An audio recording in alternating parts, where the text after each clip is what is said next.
Thank you, Harley. Kia ora, everybody. I'll declare the meeting open at 10:01 and start our day with karakia. Me nui tātou. Ka tuku mātou kia kaha mai. Māngai kua whiriwhirihia mo te kaunihira o te hikutia. He te mahi me te ngākau, auaha me te whakamahi i ngā pukenga, me te mātauranga I roto I ngā wānanga, me ngā whakataunga, kia whakatūria ai tētahi hāpori I matakitika ana. E tū kotahi ana, ka mutu ka whakapiki anō I te oranga o tō tātou rohe, ka whakatau anō I ngā take o te rohe, I runga I te tika me te pono. We ask that through council discussions and decisions, the representatives we have elected may govern the final district council with imagination, skill and wisdom to achieve a fairer and more united community that enhances the well-being of our district and solves the district's problems efficiently and effectively. Tēnā koutou katoa. Welcome elected members, staff and everybody that are here with us in gallery and online. Our extraordinary council meeting. Nau mai, haere mai. I'd just like to take a moment to firstly acknowledge the passing of two esteemed local rangatira of Te Hipu o Te Ika. Firstly, Matolini Gusto and secondly, Whaitarati Buckley. These rangatira dedicated their lives to their whānau, hapu, iwi and communities, leaving a legacy that will continue to guide future generations. I ngā mate kua whetirangitia, haere atu rā. I ngā rangatira kua mere ki te pō, moi mai rā I roto I ngā remerenga o tātou tūpuna. We also extend our thoughts to the many other rangatira, community members, community leaders across Aotearoa who have recently passed on. Though their voices may be silent, their contributions remain woven into the fabric of our communities. Moi mai rā koutou, haere ki te kāinga tūturu o te tangata, ka maumaharatia tonutia koutou, e mātou kua mahue mai nei. Ahuri au ki te kanoni ora. Secondly, I'd like to acknowledge the absence of our Mayor Moko Tepania, who is in Auckland with his nan, who has had a major heart surgery this week. Our thoughts and prayers are with Mayor Moko, his nan and whānau at this time. And also to all our community members who may be unwell and are in hospital currently. To the pānui for today, I'd just like to advise that there is no kai whakawhitere or Māori language interpreter for this meeting.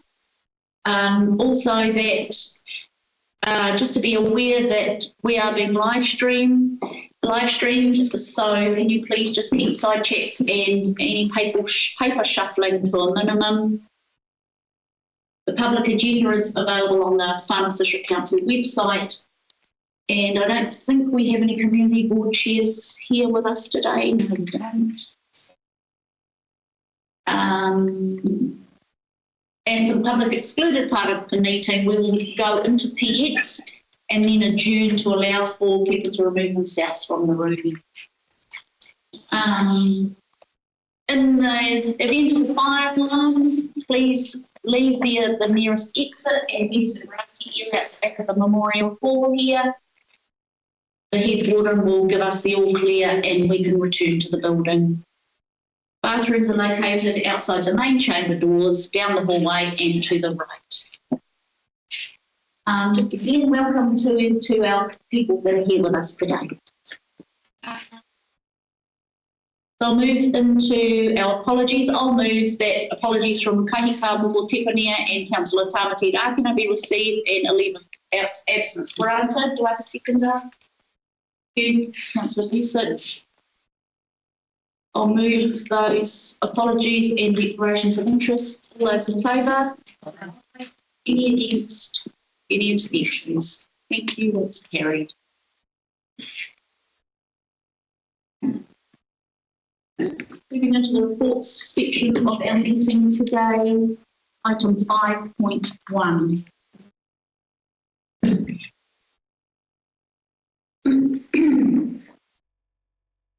Before I call for a mover and a seconder, I just want to say a few words to introduce this item. What's in front of us today is whether we keep moving ahead on the reform pathway we're already on, and whether we do that in the timeframes needed under the Head Start process. This recommendation has come from both the elected members' steering group and staff. So this is not a new direction being brought to us today. It reflects work and discussion that has already been underway. We've now had 2 workshops on this, including one just yesterday, where members had the chance to ask questions and work through the detail. So I'd encourage members to keep today's debate focused on the recommendation in front of us, where we are up to in the process, and whether we are prepared to keep moving on that path in collaboration with our neighbouring councils. With that, I'll hand over to our CE. Thank you. Through you, Colleen. I'll just give a little bit of an overview here and then pass over to Roger. So, as overall comment, I think we're in good shape for this kaupapa. We anticipated local government reform would be coming up in this triennium. I appointed Roger at the beginning of the triennium to manage executive projects, including this one. Right from the first mayoral forum, we tabled a paper on local government reform and various options that we thought should be pursued with the joint councils in Northland. As a result of that, the discussion got underway fairly vigorously. We set up a proposed governance structure, etc. So the elected member steering group.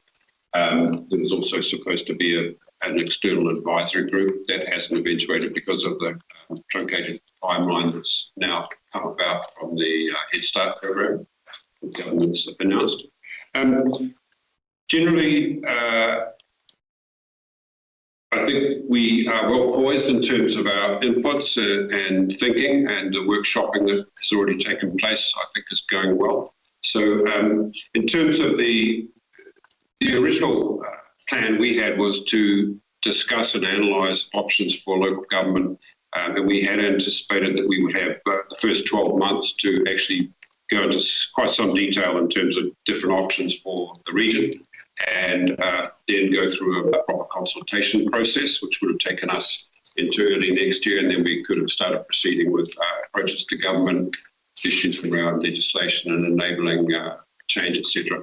What's happened is Northland has made representations to government, so I think we were in the vanguard mainly through Mayor Cooper and Whangarei, and that has resulted in this representations from other councils. We've now had this announcement around the Head Start process. Where that probably differs from what we had anticipated is that we end up with quite a compressed time frame for making decisions. So we have till 9th of August to make a decision on what direction we think the region should go in. And then subsequent to that, we will go into the sorting out the detail, and the government will have their deliberations, make a decision by September, and then there'll be a period through to May 27 when they will come up with solutions in terms of legislation and how to enable those reforms to take place. So that's where we're at. I think we're in good shape, and I think we need to press on with this process, at least to go through the thought process and make sure that you're all informed about the options and what's happening in the region. With that, I will hand over to Roger. Thank you, Guy, and thank you. I got all those facts right. I think it's all great. Yeah, it sounded absolutely brilliant. I didn't hear you say anything, so the paper is real. Thank you. Thanks, Roger. Do you have any questions from any elected members? Sorry, I need to move on a second first. I'll move that item. I'll see. And John will second it. Do you have any questions from any members? Right, I'll put that to the vote. Oh, have a debate we first. have to have a debate first. Sorry. John. Yeah, me first. Look, I actually think, as Roger has pointed out, and the past, and also the CE, I don't think we have any option. We have to participate on this. If we don't, the other councils can be involved. They'll present their view, which means our community would miss out. So we need to be there. We're significantly different than other communities. For example, we have Māori Woods. We have the largest geographical area, the biggest range of deprivation from 10 small rural communities to 1. We are the only council that has community boards. So our voice is going to be critical and important, it look like. But I think one of the other key things is needed is that we have to present an argument. I believe the central government has to do what they've said publicly already. They've probably got a preconceived view of what's going to be out there by a unitary council. We need a solid argument collectively, all 3 councils, and then show clearly how it will make a difference in those key things, which is in this report that they're looking for. I think we can do that. People, I'd say, would be critical that we be there and consider the other options as well, like local boards, or call them what you want. I had one councillor, not what I was calling them local councils, in providing under the Act, or the changes to the Act, giving them genuine powers. So we need to do that work. We only have 4 weeks to do it in, so we can't leave this on the table. We have to do. Thank you. Councillor Bowkey. Thank you. The risk of sounding like a broken record, I'm really pleased to see that there was a community survey done on that, and to engage the community in this process. I was fearful that we're not taking the community with us on this journey. There will still be a significant amount of work to be done around regional assets, debts, liabilities, representation, governance, etc. So I think it is even more important to make sure that the public remain informed and engaged in these discussions. It's really great to see that the survey will continue on and will be expanded to capture all those voices. So I would really encourage people online and the wider public to find that survey, and I'm hoping that that will be very visible on our FNDC page so that they can take part and be involved in that, because we really need to take them on this journey. It's going to be a significant change. So that was really good to see. So I support this item. Councillor Fawley. One of the things that hasn't been raised is that our council is different from the other Northern councils in that we have our own CCO, which is a very high performing CCO with over $200 million of assets. And considering as well that the Northern Regional Council have a similar portfolio, I think this is a significant opportunity for our district as well to look at offsetting our future rates from the income from future CCO. And also the other aspect is one of the topics we're going to discuss next, which is regional planning. So the reason we're doing this now is to integrate that with the new planning acts that I'm told will soon come to Parliament. So when we move across the region, that's one of the key aspects, as well as transport. So we have seen recent big changes about how our council approaches transport, and today we're addressing planning, but then we will soon move into doing that region-wide. So I think that this is an opportunity for us to look at not just integrating our workforces between all 3 councils to get efficiencies, but also to look at what we can do more effectively and efficiently at a larger scale across such a big district, but also which things mean most to us. And as a farming district, now that we need to ensure that that story is clear for the other councils in Northland and for the government, so that we retain those special characteristics that make the farm so fantastic. Councillor Allen. Yeah, echoing those, and also really enjoyed yesterday in the workshop getting a heads up on what the next survey could potentially look like, and just highlighting that even myself don't know really the extent of what a 1 and a 2 Unitarian looks like, and looking forward to getting that comms out so that when whānau do have that next opportunity to give their voice, making informed decisions. And as Councillor Busish said, I don't like the idea of leaving us for the backstop and having something done to us. So don't see any other option but to continue the journey that we've already started.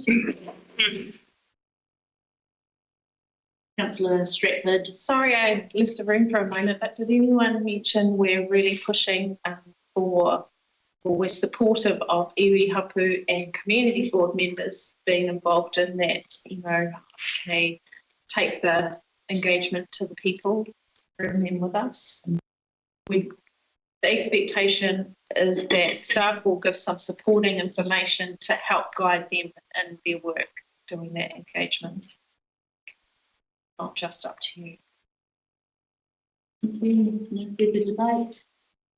I have nothing in addition to add to that, apart from to support all of these speakers. Thank you. So I'll put that item to the vote. All those in favour? Aye. Any against? Any abstentions? Carried. Thank you. Aye. Okay, we can take that 5 minutes adjournment. Okay. I'm in agreement, Kilda. Bye.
The proposed district plan.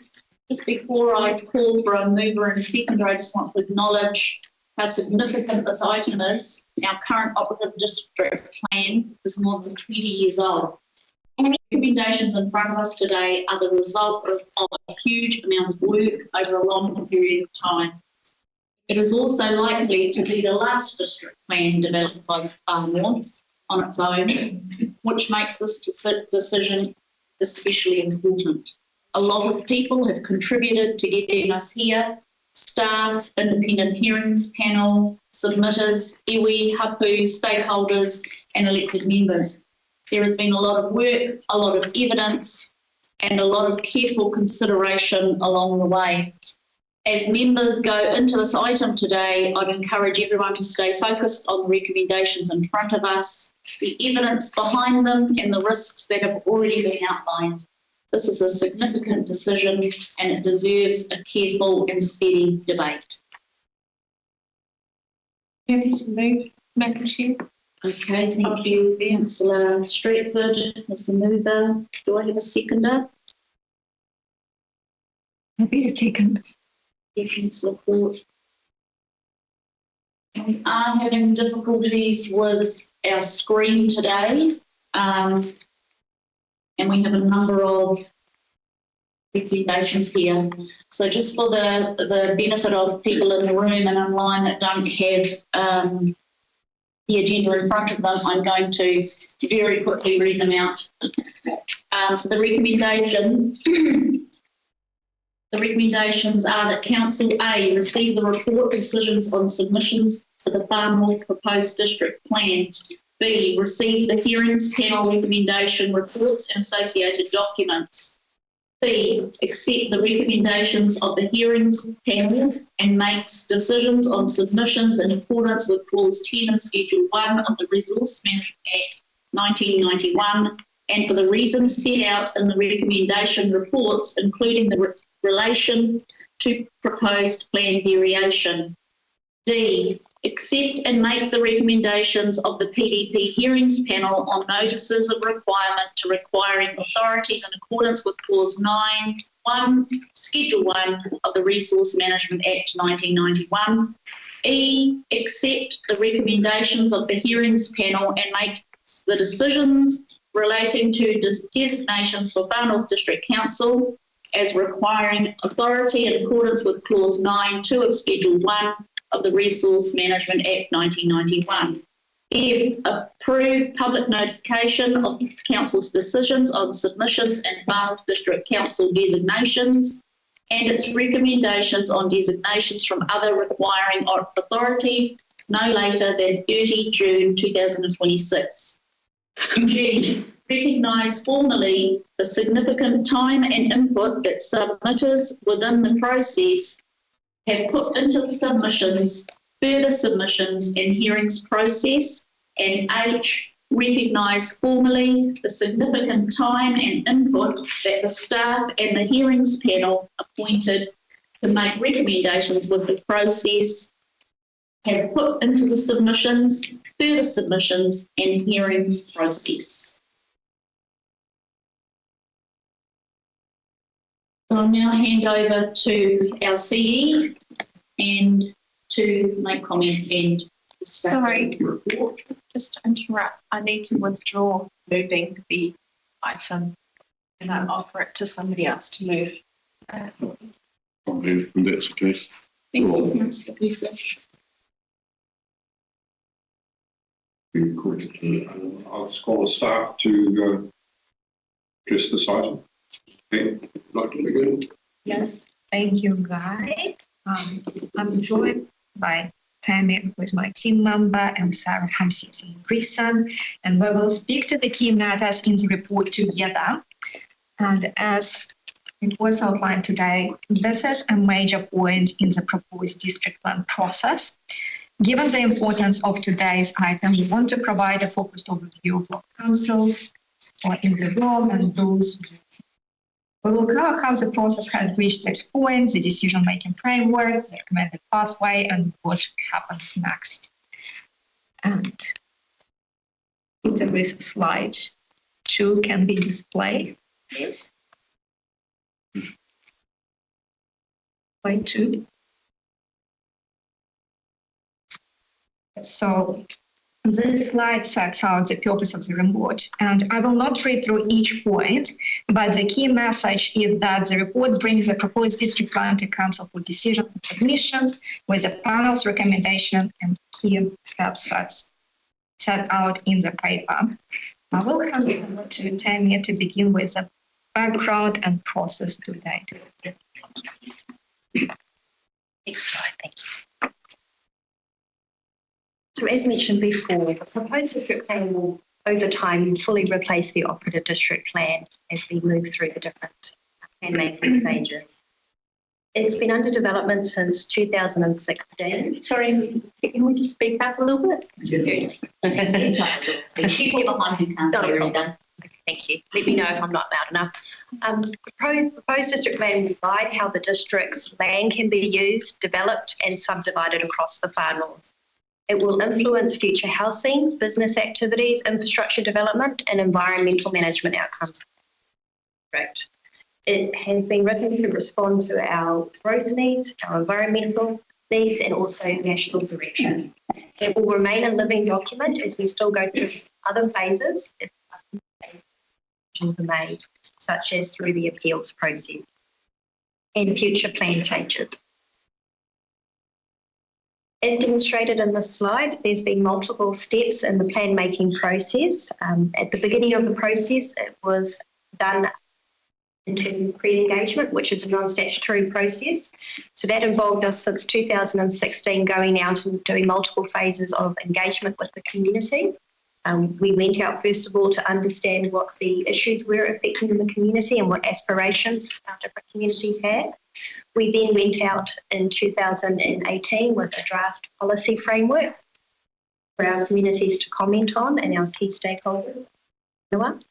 We also then put out a full draft proposed district plan in 2021 where feedback could be received on the new plan that was being proposed. As a result of that, we also did targeted engagement on significant natural areas and also on heritage areas. As a result of that targeted engagement, we withdrew mapping of SNAs from the proposed plan, and we also amended how the heritage areas worked as well. We formally notified the proposed district plan in July 2022, and we went through multiple stages of submissions. So in the first instances, submissions were made, and then the public had an opportunity to make a further submission, which is where you can either support or oppose something that has been requested. Then through the process in 24 to 2025, we had hearings held. And we are now at the stage where those hearing panel recommendations come back to council and decisions being asked to be made today.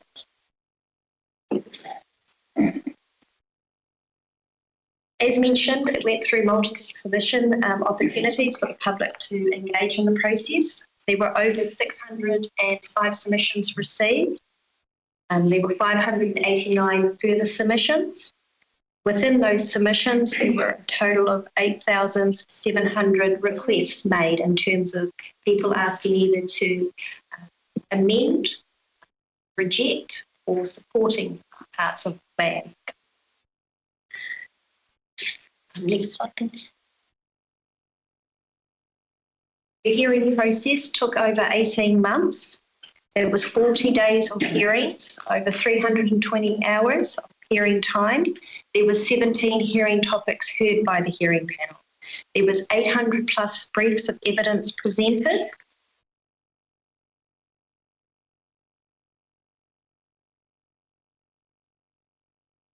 Council determined to delegate hearing submissions and making recommendations on those submissions to a hearing panel. That hearing panel was made up of a mixture of independent commissioners and in-house councillors as well. As per the Resource Management Act, everyone on that panel had the Making Good Decisions accreditation, and the panel overall had a high level of expertise and experience. This process enables submitters to talk directly to the hearing panel. and provide evidence, and it's tested through a quasi-judicial hearing process. So it's run a little bit like a court, but it's run very informally, where people can take their time speaking. You can come as a lay person. You don't need to be represented by a lawyer, for example. Through that process, also staff had an opportunity to also put forward their position on evidence that was provided, and that resulted in some instances in staff recommending changes to support submissions that were being made by submitters with the further evidence provided.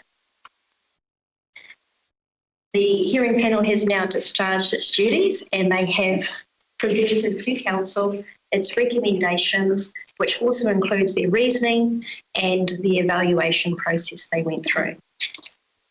I'll now hand over to Sarah. My name is Sarah Mitchell. I'm a partner at Simpson Greason and a resource management lawyer. So this slide here shows the decision-making framework. So decisions on proposed plans are made under the process set out in Schedule 1 of the statutory process.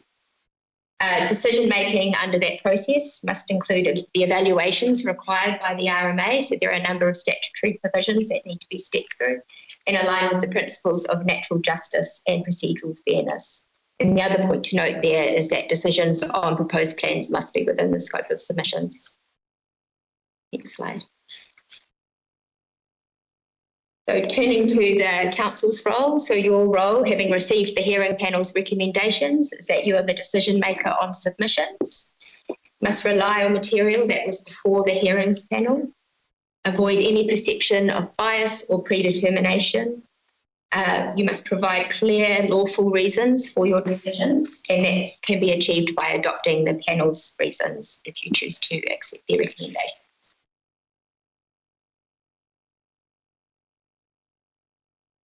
So the options for Council were set out in the agenda item.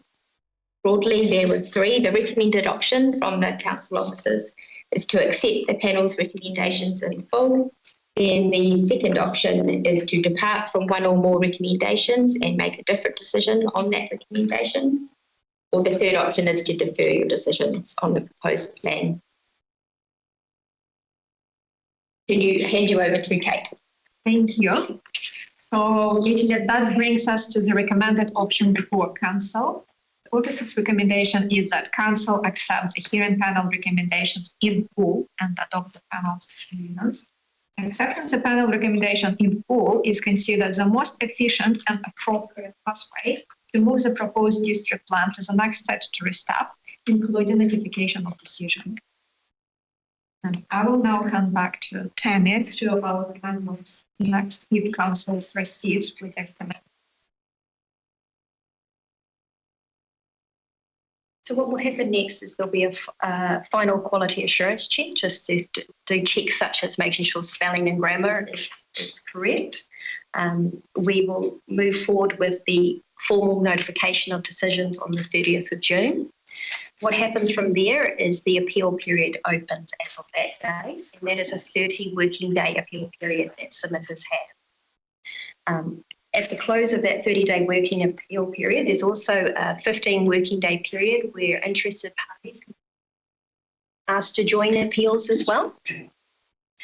We will also then, once all the scale and scope of appeals are known, we look back with the Council to determine the role of governance in the appeal process.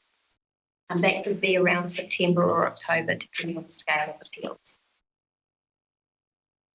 Once we are in the appeal phase, there are multiple ways in which we can work with appealants. We can do direct conversations, we can enter into mediation, and those will be the methods that are tried in the first instance, the final resolution. If those are unsuccessful, then you can move through the actual court process, where determinations would be made by judges, for example. In the interim between the 11th of June and the 30th of June, there is no change to the planning framework. It is only when the decisions are formally notified on the 30th of June that the planning framework changes, and both plans will have to be fully taken into account when people are looking for development. The provisions will not be fully operative until such a time as all the appeals have been resolved. And once that occurs, the proposed district plan will fully replace it.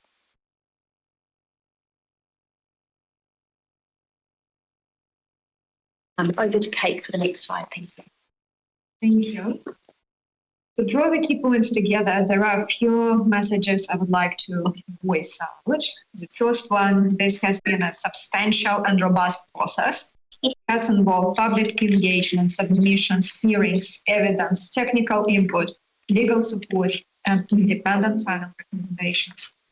Second, the recommendations before Council have been developed through that hearing process and are supported by the evidence RMA assessment set out in the hearing reports. And the third is that the appeal stage is one of the expected next steps in a proposed district plan process. Finally, making decisions today enables the proposed district plan to progress towards implementation and supports Council in meeting the timeline set by the Minister. Next slide, please. And I would like to acknowledge the work that has brought the proposed district plan to this point. Thank you to the hearing panel, submitters, elected members, staff, legal advisors, technical experts, and everyone who has contributed to the process over a number of years.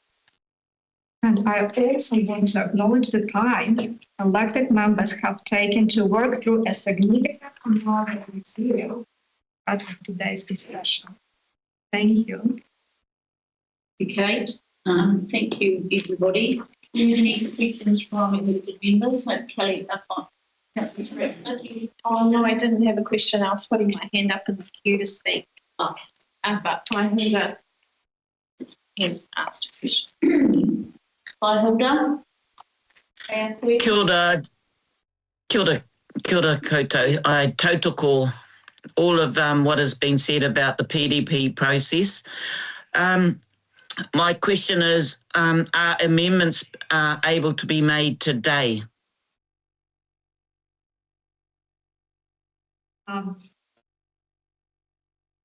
In short, yes. But that would mean that we are departing from option 1, which is recommended option, and would land us in option 2, where we depart from one more recommendations down. Any further questions from elected members? Okay, Yeah. Councillor Boyd. Is there a slide on what a Section 32 AA report is?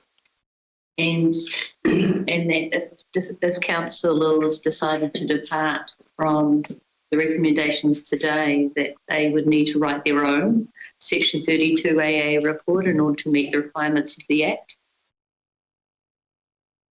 Happy to answer this question. There was no slide specifically for that, but at the same time, we outlined in the paper that any departure would need to have that 32 AA valuation and reason.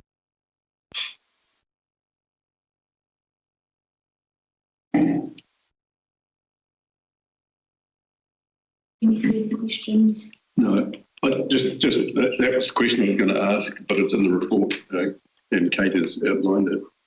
Any departure needs that detail behind it for it to stand up.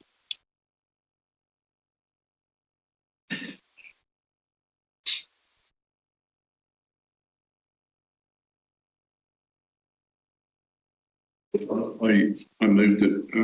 We can't leave the line table. We need to move ahead, but I understand.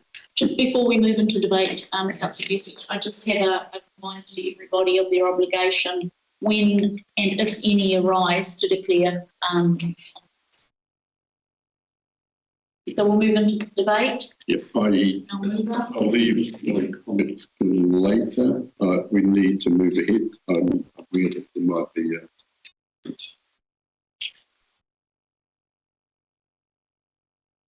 Are we operating standing orders, councillor Chiki, today? Yeah. Thank you.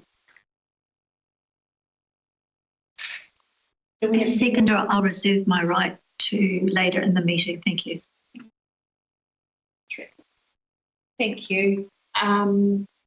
I just want to say thank you to the staff for that presentation and everyone for all the work towards getting here, and acknowledge submitters in the room today or listening online, and a commissioner, ex-councillor in the room. How exciting. I also am going to talk quickly about an amendment that I'm proposing. And I want to make it clear why I've actually got two amendments. I want to make it clear why these two. So the first one is, so in the recommendation for C, I'm proposing accept. So the recommendation for C stands, but accept that council rejects hearing panel recommendation in relation to submission S555.001 and accepts the relief sought to rezone section 25 SBRS of Kawakawa from rural residential zone to general residential zone with the Te Mata Order precinct overlay. Having watched the hearing, having read all the submitters' evidence and the section 42A, the right of reply from staff, section 32A from the submitters' planning support, I found that the reason so in the hearing, they were asked to provide extra evidence around soil, ecology, and that was provided. And they also provided precinct rules. And unfortunately, the hearings panel recommendation conflicts with the staff's right, the reporting officer's advice. I have a whole list of reasons from A to I, and I don't want to breach standing orders, so I'm not going to read them all out, but I've sent these to my colleagues, and if you need a hard copy, I have printed them out. But the section 32AA supplied by the submitter helped me get to my decision. The hearing, all the evidence helped me get to my decision. The other amendment, should I understanding orders, would you wait to see if I have a seconder for that first one? Yes. Okay. Oh, thank you, Councillor. Thank you. Okay, my other amendment is the, just one moment, please. Oh, we need a vote on that one first. But so just going to, now it's been seconded, speak a little bit more to it, because I want people in the room who, and those online listening, to know I lived and breathed these hearings, the district plan, for the last 2.5 years, up to 10 years. And I don't take lightly finding two amendments that needed to be made over other ones. I totally looked at other ones that I had heard noise about, but I couldn't find strength in me. Couldn't find strength in my 32A evaluation of them to change direction. The reporting officers were very, very deep on some of those other controversial ones. And that's why I have chosen this one. What else? The piece of land that is proposed to go from rural residential to general residential is supported by infrastructure and the supporting information that I've provided you through the IAF fund that's presented in evidence in the hearing. The Mata Ora precinct overlay recognises the ecological features, Māori culture values and the relationship of Ngāti Hine to the site. So the precinct and the rules are enclosed, so the staff don't need to rewrite, go away and write anything. The reporting office, the hearings panel actually acknowledged that there may be merit in the rezoning sought with a supporting precinct. They just noted that there was insufficient time at the conclusion of the hearing process to undertake further discussion regarding precinct provisions. So please support this one, and I hope that I have some other reasons for others to support. There's some further reasons if you need them. So, Madam Chair, is this going to be up on the screen or will I have other sections of the minute? We had that sent to us by Councillor Stratford last night. Councillor Stratford? Yeah. We can share staff with them into that email. So I sent it to your email.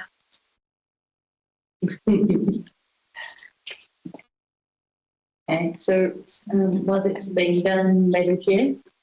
Okay, put it in the chat.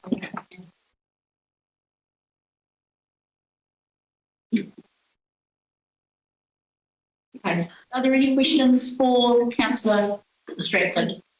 Yeah, I was just going to suggest that maybe once all the amendments are read out, could we have an adjournment just to gather ourselves, discuss?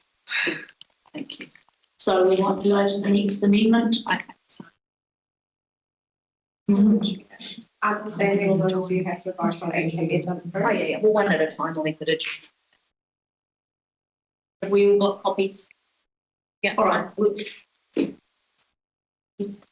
Councillor Allen. Have you here? I'd like to hear the debate first before we adjourn. Yeah. So we have all the information in front of us. Thanks. I was just wishing we was Councillor Allen.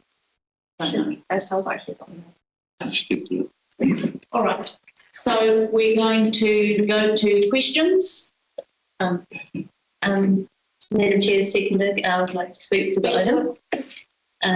As Councillor Allen has just been in here, we've just moved an amendment about a change to the staff recommendation to for Kaukawa for Ngāti Hine Charitable Trust. So this site here, I think the key thing to note is that the commissioners specifically noted that we ran out of time for the process. The rezonings were done at the end of the process instead of at the start of the process. So that means that the rezoning aspects were condensed in terms of the timeframes to give any further information and with the hearing and further information provided from the submitters. The opposite of this one in the Section 32 AA report, I think really went out of their way in order to try and address the concerns within such a short time frame. So thank you to Council's officer for really going to that effort. And I think as well, the Section 33 AA from the planner, Makadena Dalton, was really comprehensive. It actually addressed the reasons why really well. And further to that, the report about infrastructure and the $26.5 million of upgrades to sewer is a significant opportunity, I think, for Kawakawa. So in terms of future plan change, I would hate for Kawakawa to miss out on a $26.5 million upgrade to sewer. And I think that that's really important to address this today. And I think that Kawakawa shouldn't miss out on that opportunity. I agree with Councillor Stratford, and I thank her for her work, because it's not easy putting forward an amendment to this, because there was a slide up there, I don't know if the staff can take us back, about how much time the staff had for going through the submissions, how much time the commissioners had, and us as elected members, I think we had about 20 days instead of 13 years or 2 years. And on top of that, we had to go to our other meetings. So we had 1,000 pages to read, and then have any questions to legal counsel, and then put forward any proposals. And then we weren't able to put it forward per chapter, which I also disagreed with. I would much rather go chapter by chapter, but I don't determine the agenda, so we're doing it all at once. So in closing, I really support this amendment. I think it's worthy, and I think our community will benefit from this. And I think only 3 amendments to the whole district plan from elected members really reflects that it's a robust process and a general agreement about this matter. Thank you. Anyway, just checking, did any elected members have any further questions? Councillor Ford. In terms of procedural fairness, there is nothing to prevent an elected member bringing an amendment to the table on the day. I am mindful, however, that this district plan has been under development since 2016, and there have been a significant number of hearings, none of which the balance of elected members in this room have been privy to. I am concerned when an elected member comes to the table and presents an argument to support an amendment, we do not have the opportunity to consider all of the evidence that was put before the hearing committee. A number of emails were circulated late last night, and again there was another one in my email this morning proposing amendments to be considered today. And I do not believe that elected members sitting at this level have had adequate time to investigate those amendments. So my question is, given the significance of the amendments circulated only last night, what assurance can officers provide that all elected members had sufficient opportunity to understand the implications, and that affected parties have had an opportunity to consider the amendment on the table? And can legal counsel advise whether any of the proposed amendments, and we're only discussing one at the moment, but this question will apply to all of them, extend beyond the scope of matters previously consulted on, or create any procedural fairness or risk challenge adopted today? My question. Thank you, Madam Chair. Sorry, just It's a point of order. My question is to the staff.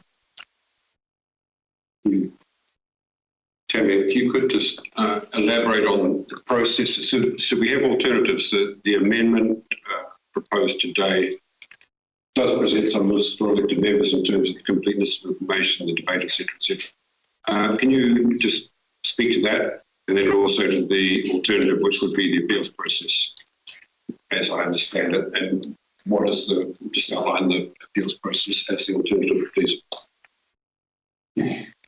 So the benefits of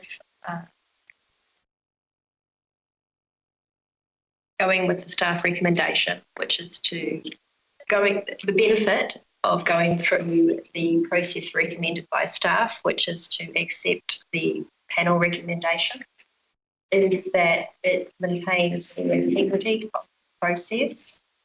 It also opens up the ability still for submitters to go through an appeal process. So what that would allow for is that some concerns have been raised over natural justice, which I'll have Sarah talk to as our legal representative. But it provides, that process supports a more thoughtful and consistent decision-making approach. It provides a more efficient pathway in that it enables everyone who might consider themselves to be affected by these changes to actually be at the table and work through the process together to ensure a robust outcome. What also happens if you depart from the process, it can also increase potential cost and delay, because what may happen is regardless of what decision is made today, even if there is an amendment, it still might result in an appeal process. So one of the benefits of the appeal process also is that it gives an opportunity to ensure that changes that have been made through that process are also supported by the submitter, to ensure that, for example, that as it was said in the hearings report, the precinct framework didn't have sufficient time to be tested. Going through those alternative processes does enable time to ensure that it's meeting the needs of all parties. Sarah, is there anything you'd like to add from a legal perspective? Just to answer a few questions within your question from the court. The first is that the legal risks are set out in the agenda item, but there are procedural fairness and natural justice risks associated with departing from the hearing panel recommendations given the process that has been gone through, and those are outlined in the agenda. The other point that I would make is you asked about whether it was in scope, and having had a brief opportunity to review, that does appear to be the case, given this change was directly sought by a submitter, and the amendment proposed relies on the submitter's evidence and expert planning assessment. Thank you. Any further questions from elected members before we move into debate? Okay, so we'll move into our debate now, and our mover was Councillor Stratford. Oh, speak first. Already in debate. Done. Yeah, and Anne was the seconder, and she spoke and asked a question. So next person. No, I was a seconder to the I'm the seconder. Oh yeah, and then she spoke. She was third. So do any other elected members have any discussion that they wish to raise? Part of the debate. I have a little bit, I disagree with some of the comments made. I received this information more than just last night. Not only that, we've had several sessions regarding the whole plan, and you can actually read the information online, and there's a lot of detail on there. 1,000 pages, as Councillor Foy mentioned, so that information was available.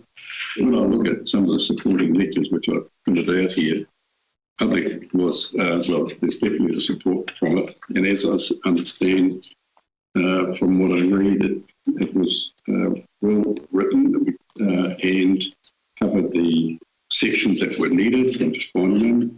Geotech report was done, the ecology was done, recommendations, amendments were noted, and then you had the S32AA evaluation report done as well. And the hearing panels and so it just ran out, the staff ran out of time, I believe, ran out of time, and that's why it didn't make it through. I agree with Councillor Foy's comments. So I actually don't see too high a risk in actually supporting this amendment. So thank you. Thank you, Madam Chair. As a point of clarification, I was referring to the amendment email from Councillor Stratford that was received yesterday, not the hearing panel's recommendation. Thank you. I will not be supporting any amendments to the hearing panel recommendations. My position is not based on the merits of any individual provision, but on the process that has been allowed to be followed to reach this point. The proposed district plan has been under development since 2016 and has involved extensive community engagement, more than 600 submissions, a significant hearing process, and many months of evidence being tested before an accredited hearings panel.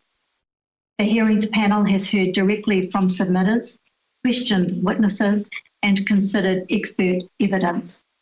They have undertaken the detailed evaluation work required under the Resource Management Act. As an elected member, I have not participated in that evidential process in the same way. I am mindful of the advice contained in the report that departing from the hearing panel recommendation materially increases legal, procedural, financial and reputational risk for this council. It also increases the likelihood of appeals, judicial review, additional costs and delays in bringing the district plan into effect. Importantly, today's decision is not the end of the process. The Resource Management Act provides a well-established appeals pathway through which any remaining concerns can be tested, refined and resolved. There are also future opportunities through plan changes and wider legislative reform processes to address issues that may emerge once the plan is in operation. For those reasons, I believe the most prudent and defensible course is to respect the integrity of the process that has been undertaken, accept the hearing panel recommendation, and allow any remaining contested matters to be addressed through the statutory appeal mechanisms rather than through amendments at this stage. Thank you, Madam Chair. Thank you. Councillor Smulders. Thank you, through you, Chair. Today we're being asked to make a decision on a proposed district plan that has been more than 10 years in the making, of which 4 years have been immersed in the statutory process. Over that time, thousands of hours, and we've heard today 800 plus briefs of evidence, have been invested by submitters, planners, technical experts, lawyers, hearing commissioners, staff, iwi, businesses, environmental groups, farmers, and everyday members of the community. Millions of dollars of ratepayer funds have been spent getting us to this point. I have listened carefully to the debate and I have looked at the options before us. At first glance, it may be tempting to support individual amendments that appear reasonable on their face. I freely acknowledge that there are some proposed changes that align with my instincts and values. The Tahiku drainage issue is one, and I'm naturally sympathetic to our farming community, and I want practical outcomes that support productive land use. I'm also favourable to other amendments like the Paihi heritage, the Monganui heritage, the KFO development. However, I must be honest about my role. I was not a hearing commissioner. I did not sit through years of evidence. I did not hear every expert witness. I did not hear every submitter. I have not had the benefit of weighing all sides of every issue in the way that the commissioners have. So what we have before us today are summaries and recommendations, what the commissioners heard before the full body of evidence. As the Simpson Greason lawyer has said, we must rely on the evidence before the hearing panel. Now that distinction matters. If we as councillors begin selectively cherry picking and overriding recommendations based on a high-level understanding of issues that have been examined in detail through a statutory process, then we must ask ourselves what value we place on the very process that we established and funded. The question for me is not whether I personally agree with every recommendation in the plan. The question is whether the process has been robust, lawful, thorough and fair. Having amendments put in front of me 5 minutes ago, I'm unsure. Now, having reviewed the material, I believe that it has been robust, lawful, thorough. I do question some fairness around people that don't have planners having an opportunity to present to the commissioners, particularly groups like Hapu that are unfairly disadvantaged as they don't have the resources for planners. So I do find that, but that's a different question.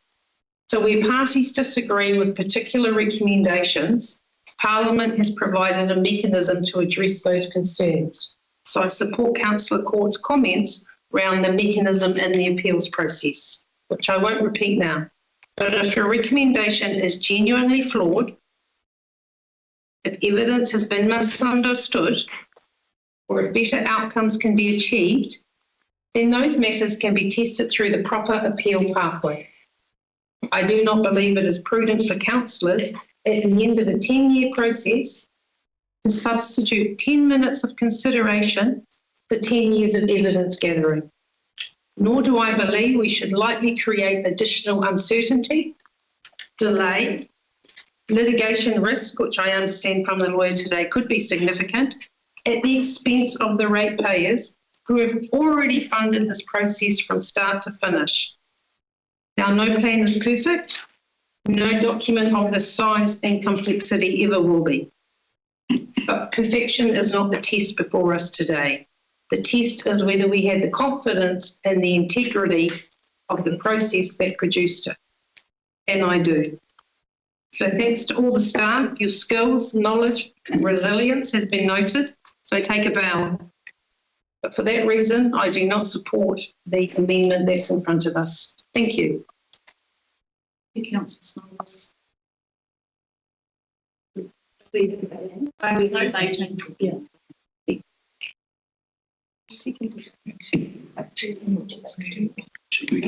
Yeah. Okay. Is there nobody else? Oh, Councillor Boyd. Madam Chair, point of order. Councillor Boyd's already spoken to the amendment. A point of order, that was in the question time. And she seconded it, possible, especially Karen. No, point of order, that was in the debate time. Let's let the chair rule. Advice from staff on that, please. We're asking if there were questions and Councillor Boyd did speak. I wasn't sure what the question was. So I think it's up to your discretion. I'm happy for you to have time, Councillor Boyd. Thank you, Madam Chair. In terms of the debate that I've heard and the amendment that's on the table, I think that a lot of the concerns that we've heard aren't specific about, as we've heard, a specific amendment. They're more about the general process. I think this amendment here reflects specific concerns, and that was already raised in the evidence, namely $26.5 million for wastewater upgrades for Kawakawa. I would hate for our community to miss out on that. The second question that I have is, why are elected members even involved in a Schedule 1 process if we aren't here to make a decision?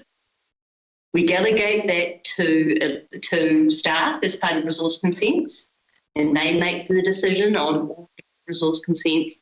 The reason why elected members are part of Schedule 1 processes is because we're here as elected members to represent our communities. And at the end of the day, if the community doesn't like it, they're going to tell us. And that's why, as part of the process of planning, elected members are part of Schedule 1 processes for plan making.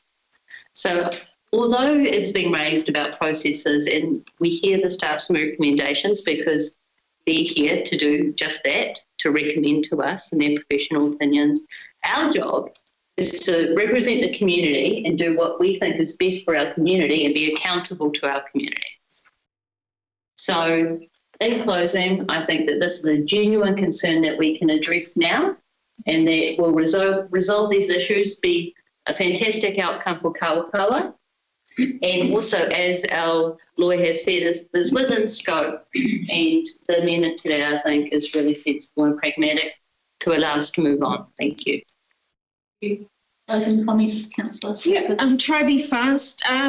So on the two commissioners courses that I did over the last 10 years, one of the big things that those lawyers and planners said is, whilst you might delegate, to a hearings panel, councillors should be involved through the plan making process.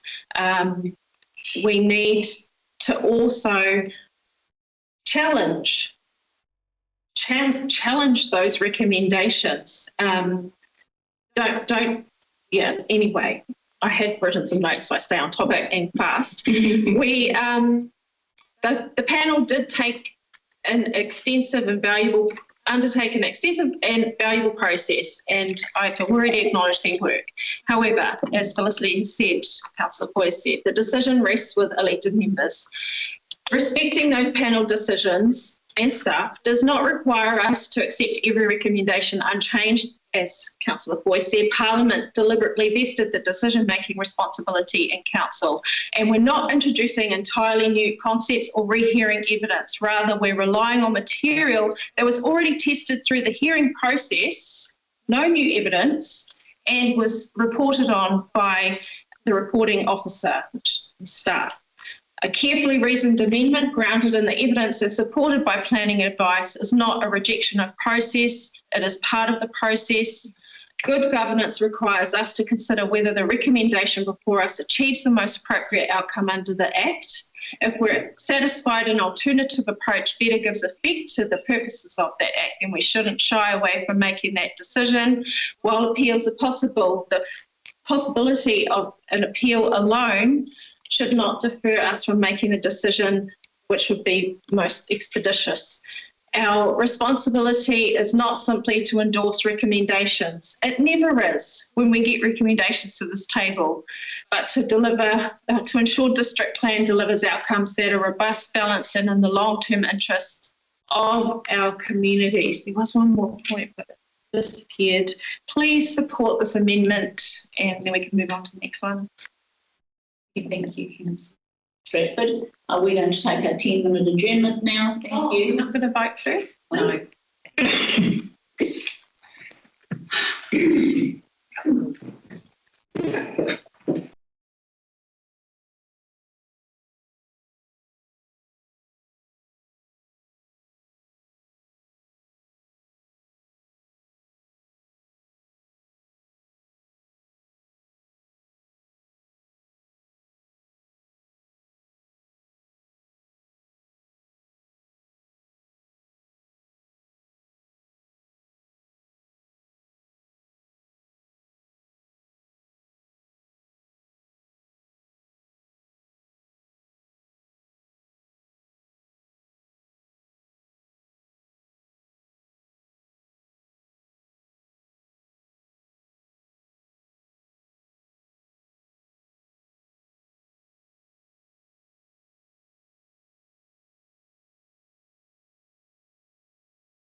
reply and had our debate.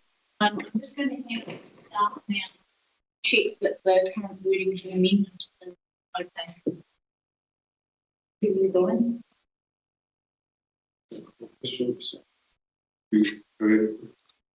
Just acknowledging the debate and comments, various councillors. Without entering the debate, as a manager of process, I'd like to respect robust process. But I also understand the appeal of trying to make some amendments today. But question for staff, for Tammy, am I right in understanding that the appeal process could be quite efficient and for this amendment, if an appeal was made on the 30th of June, what is the time frame and how does that play out as the alternative? Certainly. As of the 30th of June, when we notify decision, submitters will have the right to immediately lodge an appeal. So submitter could, because they become aware of decisions today, may be in a position to lodge on the 30th of June. They would serve council. That would then start initiating the appeal process.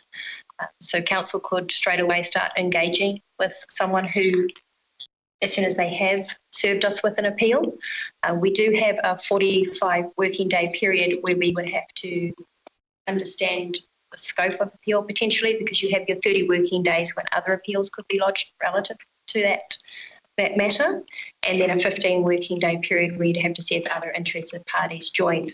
But if you just had a sole party who had appealed, no one else joined, you could in principle be able to just work with them and eventually resolve it quickly, depending on obviously the nature of the appeal through direct communication. But I'll also get Sarah to comment on that as the legal. I would just to add to that. I have given my closing debate the influencing comments of staff. Does that mean that debate will now open and I get to do my closing again? Because they're influencing, and I had my right of reply. Thank you, Councillor Stratford. As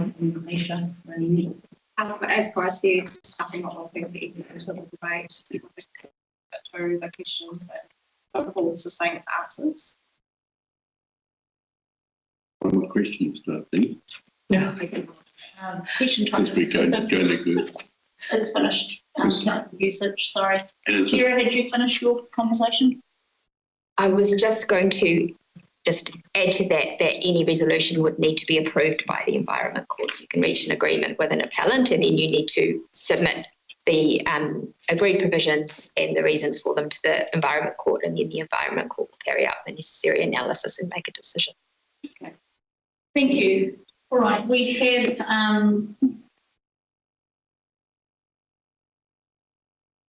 items, the amendment for C on the table, and we'll put that to the vote now. I division, please, Madam Chair. Yes, I division.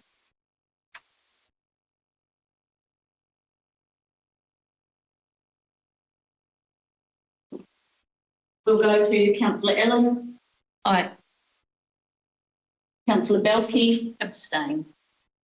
Councillor Court. Oppose. Councillor Foy. Favour. Councillor Holt-Biard. Harawira. Aye. Councillor Smulders. Oppose. Councillor Stratford. Aye. Councillor Vucic. Aye. And I abstain. So that has been carried. Thank you, everybody. I understand that you have another amendment. Yes, Councillor Stratford. I do. I would like to move a further amendment at C, and it reads as further.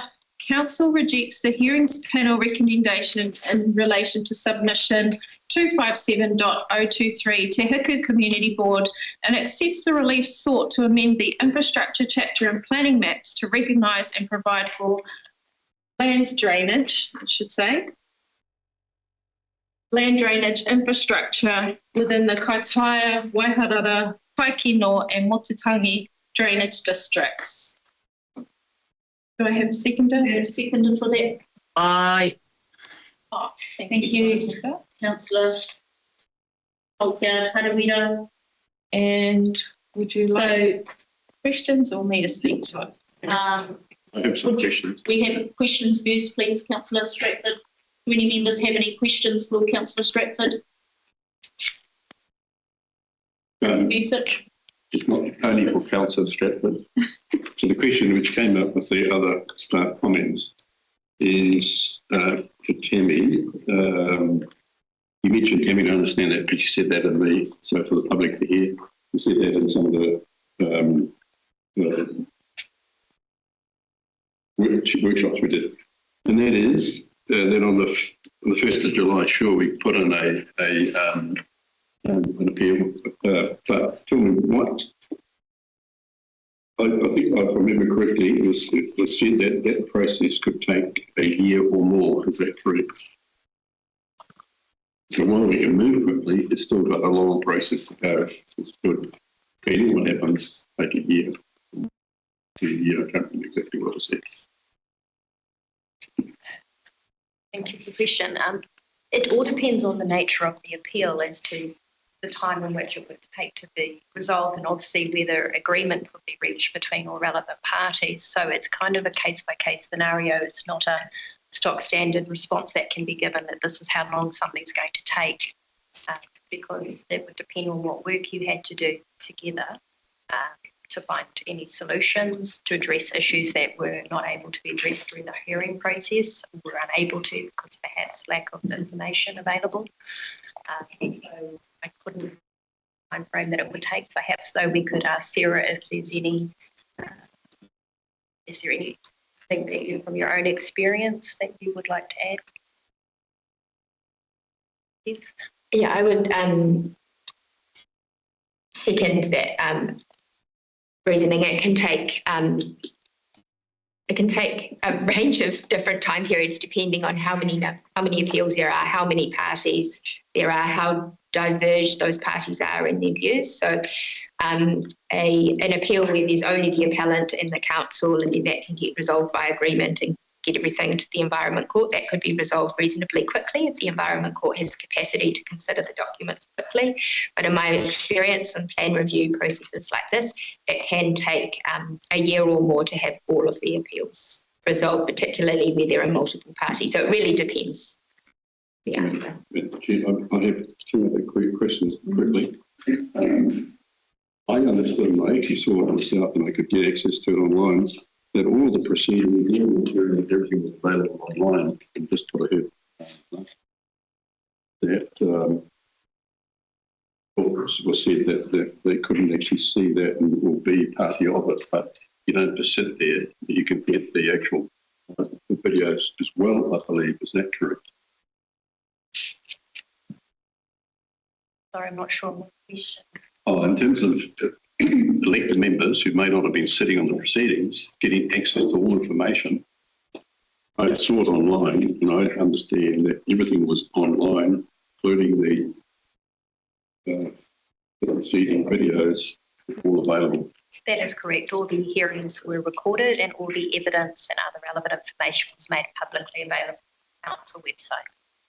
And the third question, this is a table of elected members, and I appreciate the work that staff have done in putting all that up there.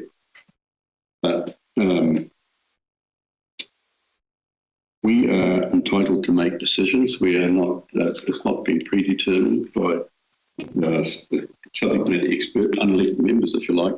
We can still make alterations to those advice. Is that correct? That is correct. That's why one of the options is option 2. Thank you, Madam Chair. Councillor Support. Can you please confirm if the Te Huku Community Board was a party to the matter that's currently on the table for debate? Correct. The Community Board was a submitter and they participated in the hearing process. And can you tell me over what time period that hearing was heard? I'll just have to quickly refer to staff member for help with that. Sarah Trainer, if you could. 28th of April 2005. Can legal counsel offer any comment on the appropriateness of any elected member sitting at the table today who has speaking or voting rights at the Tahuku Community Board offering a vote on a matter before the district plan?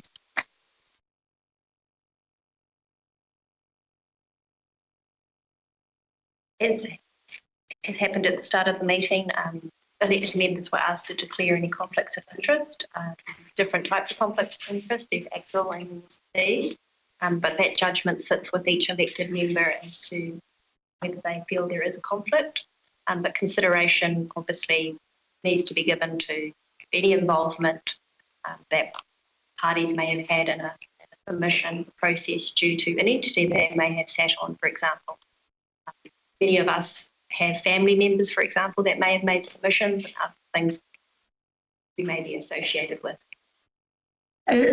My question is probably more for legal counsel because it's a slightly higher bar. Elected members take an oath both at council and at community board. So the legal weight on an elected member, the legal bar would be slightly higher than if you were a member of the public making a submission. I'm querying the appropriateness of elected members who sit at this table being judge and jury in their own submission. What legal risk does that present?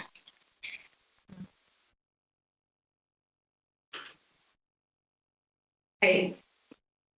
My understanding is that this the amendment that has been proposed directly responds and recommends accepting the relief by the community board. As Tammy just said, it is up to individual elected members to make the decision, but there are certainly legal risks associated with perceptions of bias. Thank you. Thank you. Question for council. Are those legal risks significant that people are voting today amendment that they were also submitting? It's an assumption.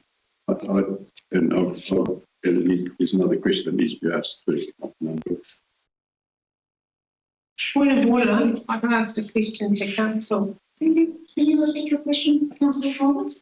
Is the legal risk that the council has identified in previous comments, are they significant? Would you consider it significant? In my view, I think there are significant risks with this departing from the hearing panel recommendations on this submission point, yes. Can I ask a related question? When did the committee make the submissions? Is it this triennium or some other triennium? We would have to look at, we'd have to find the original information and see what date it is referenced as. And I remember the staff to look into. And are you aware how the elected member voted? Did they abstain on that or not? Through the chair, it was mid-October 22. Madam Chair, the question hasn't been answered. Can we let legal staff and staff answer the question? Somebody checking. We're just checking the database at the moment to get a date. I'll just turn down.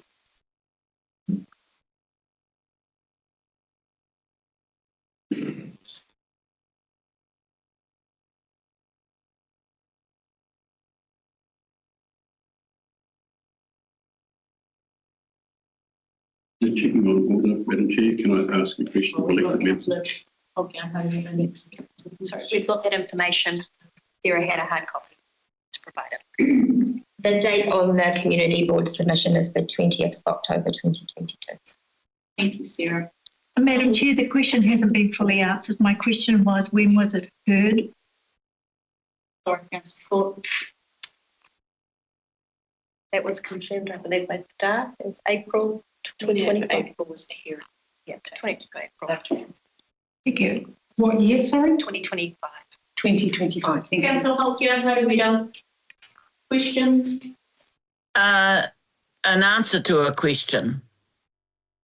Are we elected members and are we here to represent our community? I was not a Te Hiku Community Board member in the 22 to 2025. I attended as a Kaikonihira Māori. These submissions about the four drainage schemes in the far north have been on the table for over 3 years because of the lack of development support follow through with these two drainage areas. Isn't that our job? I didn't make any submissions in April 2025, but my job as an elected member is to listen to our community. And this is a major issue concerning the flooding and the recent flooding we have had. So that's my job, is to represent the community. So answer. Yeah. Save your kōrero for debate, please. Thank you.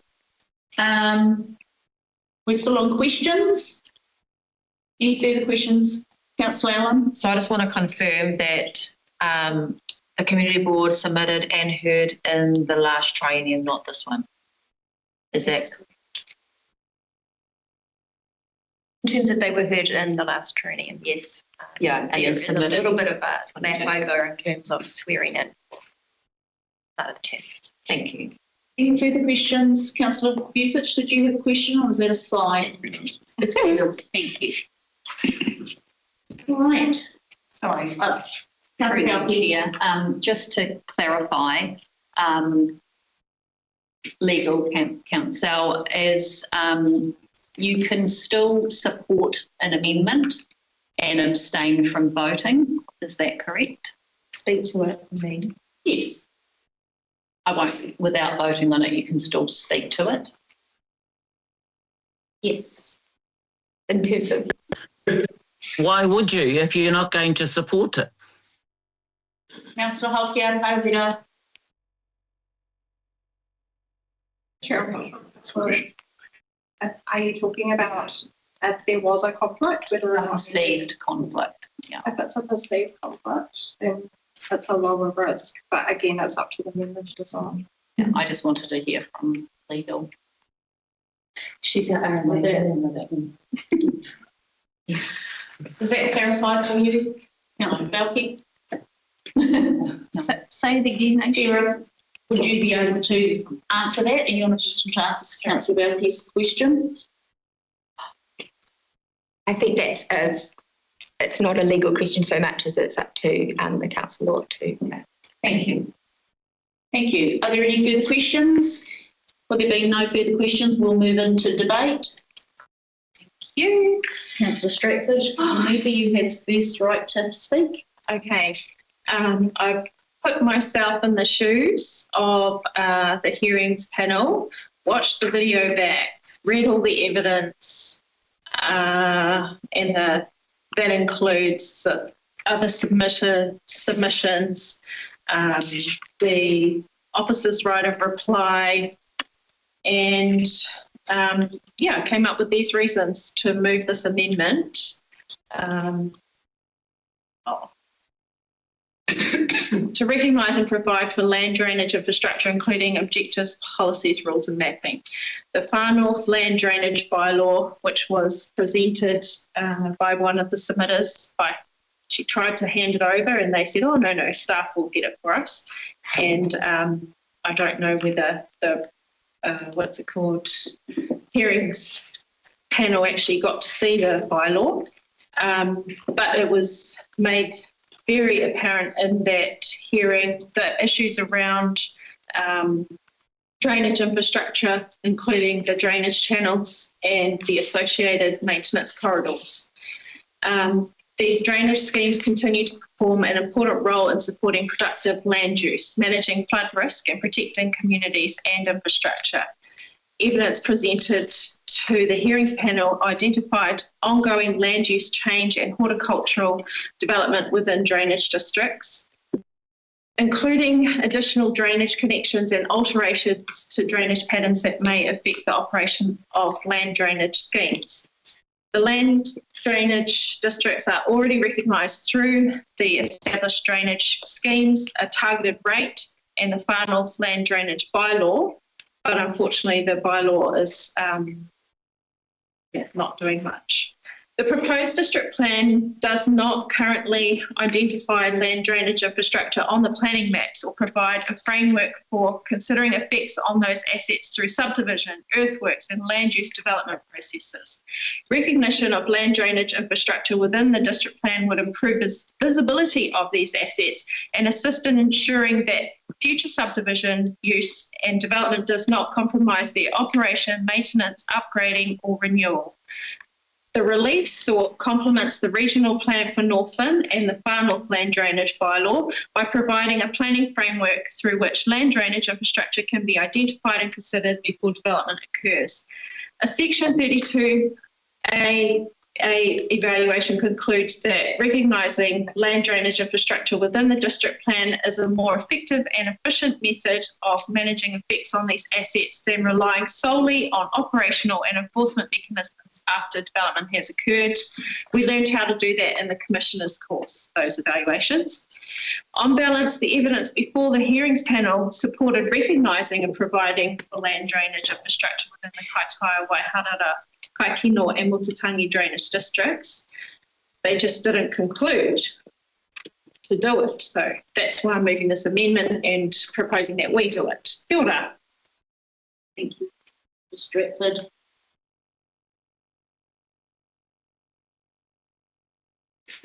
Councillor Hokia, Paramiro. Tautoko, everything she said for all of the reasons that are outlined in the amendment. Thank you. Thank you. Have any further debate? Councillor Balke. Thank you. I support the amendment and the intent behind it. However, given my previous involvement as a member of the Te Hiku Community Board when the issue was being progressed, I'm conscious of any perceived conflict of interest or perception that I have a predetermined position. Therefore, I will abstain from voting on this amendment, but would like to give my comments. So for me, this was not about creating a new drainage scheme or imposing new requirements. It was about recognising and protecting infrastructure that has already existed for generations. In Te Hiku, we have repeatedly seen development, earthworks, structures and vegetation changes impacting the drainage networks, with council often left trying to fix problems after they occur. While the bylaw plays an important role, it's largely reactive. The amendment would take a more proactive approach by ensuring drainage infrastructure is identified and considered during subdivision, land use and development decisions before issues arise. These schemes support productive land use, help manage flood risk, protect rural communities and represent a significant investment by generations of ratepayers. They are critical infrastructure and deserve recognition. I acknowledge the work of the hearings panel. However, on balance, I believe this amendment provides a practical way to better protect existing drainage infrastructure and ensure future development does not get compromised in operation or resilience. Thank you. Thank you, Councillor Balke. Any further debate, Councillor? I support this. Right. Calling point of order. You've had 3 speak in favour. Madam Chair, can you call for people who speak in opposition? Thank you. Point of order, at one of the workshops said that the chair would overrule standing orders so that people got to speak to this. I haven't overruled standing orders, Councillor Stratford. So, Councillor Vesich, are you speaking for or against? I was curious how. I think I was speaking in favour. You think you're speaking? No, I won't speak now. Councillor Smollers, are you speaking for or against? Against. Thank you. Your turn. Thank you, Chair. Okay. I'll be voting against this amendment, and it's not because I disagree with the outcome. I'm really sympathetic to the position being advanced, and I acknowledge Councillor Balke's. But my concern again is around process consistency, moral code. Throughout this district plan process, we've relied on independent commissioners to hear the evidence, test the competing viewpoints and make recommendations based on the full information before them.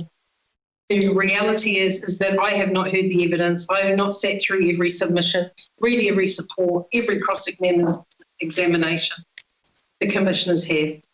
We need to remember that the appeals process exists for exactly this purpose. So if a submitter believes the commissioners have reached the wrong conclusion, they have a clear statutory pathway available to challenge that decision.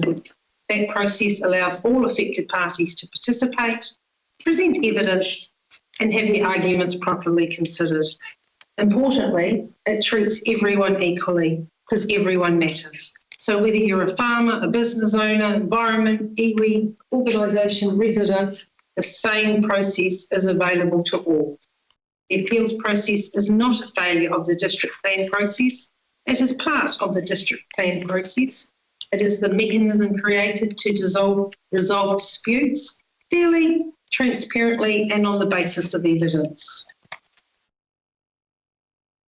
For that reason, where there is genuine disagreement with a recommendation, and I acknowledge there is, I believe the appropriate place to test that disagreement is through the appeals process, rather than through councillors selectively rewriting recommendations at the end of a 10-year journey.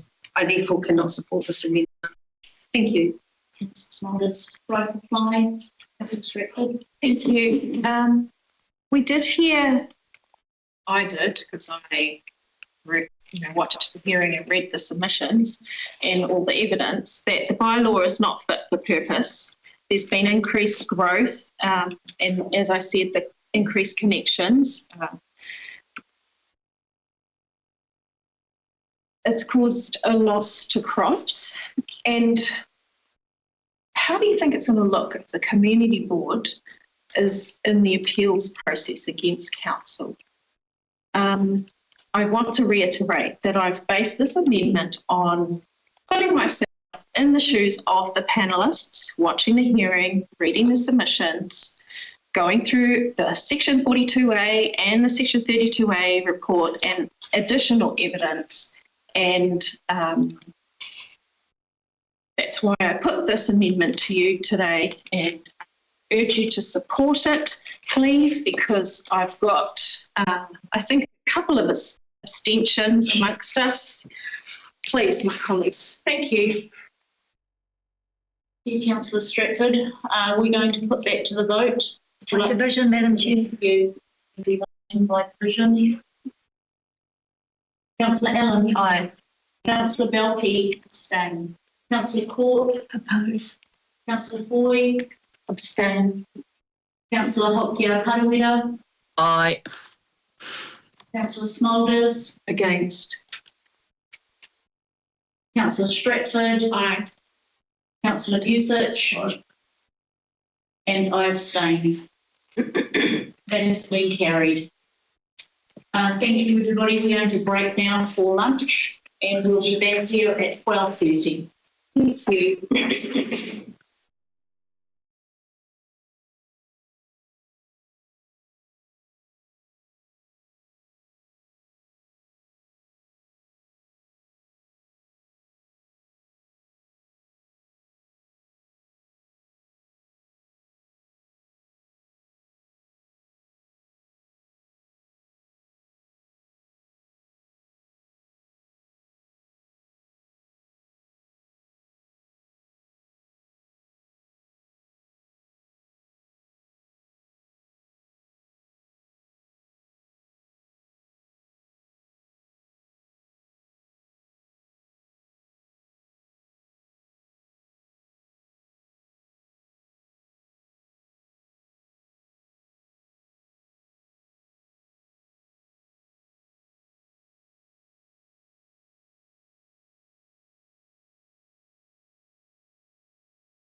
we'll restart our meeting. I understand, Councillor Holgard, Karawira, you have a further amendment.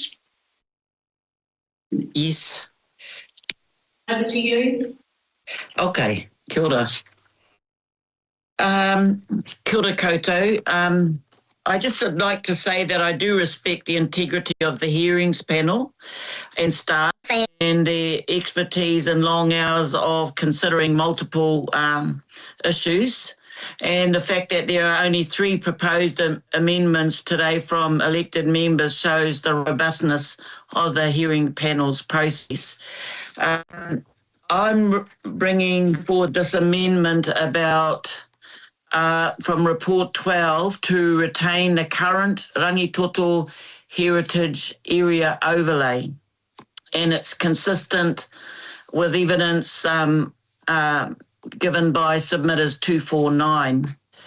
And so my recommendation is that we retain the existing Operation District Plan Heritage Precinct boundaries applying to the Rangitoto Peninsula as is, and that we decline to adopt the recommended extension overlay as set out in Recommendation Report 12, and to amend or keep the current plan so that Rangitoto Heritage Area Overlay is limited to a scheduled heritage items, scheduled sites of significance to Māori, and land directly associated with or reasonably necessary to protect the identified heritage values of those resources. There's a bit of direction there to officers to provide revised planning maps and supporting analysis for council consideration.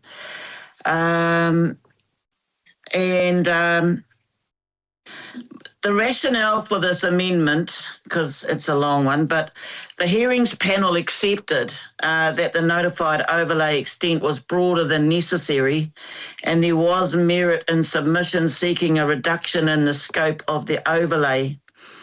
And while the panel recommended a reduced overlay extent, the recommended area remains wider than necessary to achieve the purpose of heritage protection. And I have included appendices that came from the Te Heku Community Board Resolution in 2022, Item 6, confirming the original overlay to the proposed district plan. And that was Item 8.5 in 2022, Item 6. These other appendices there that came from evidence given and also from Ngāti Kahu land claims and Ngāti Kahu sovereign nation are booked there. So that's the extent of the amendment, and I'd like to put that to council today for consideration. I just think it was a burden that the community didn't need to pick up, similar to other communities objected to extended overlays that were over already existing heritage sites. So that's my amendment. Thank you. Thank you. Thank you, Councillor Holgard Harawira. Do we have a seconder for that amendment? Purposes of debate. Any seconds restricted? That's the question.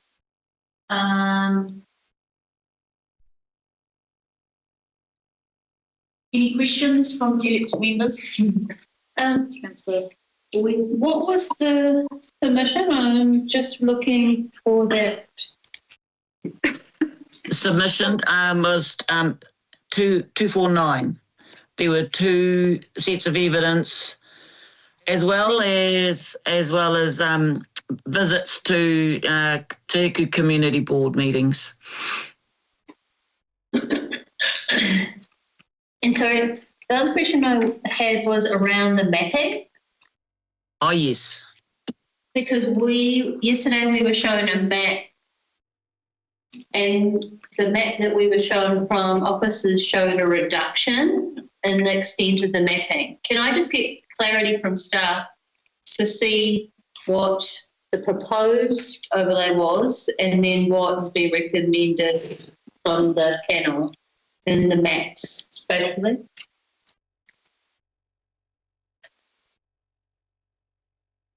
And we've got a map, but we'd have to make photocopies. That's if everyone's willing to.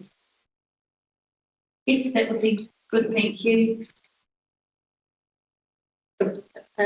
Just for context, we were shown a map just for a quick time yesterday in a workshop, but it was only brief. So I'd like to see that. Yes, we're just currently working. But perhaps in the interim, a very condensed overview of the creation of the overlay.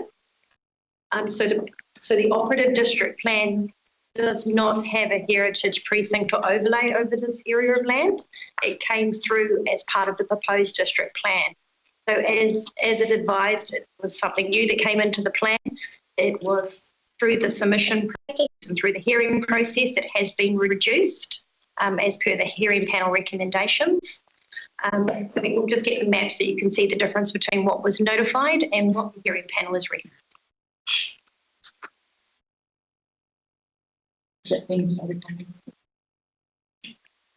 Sarah, are you going to take do you want to see the slide on screen? Or Yeah, and just to share that with Councillor Huda.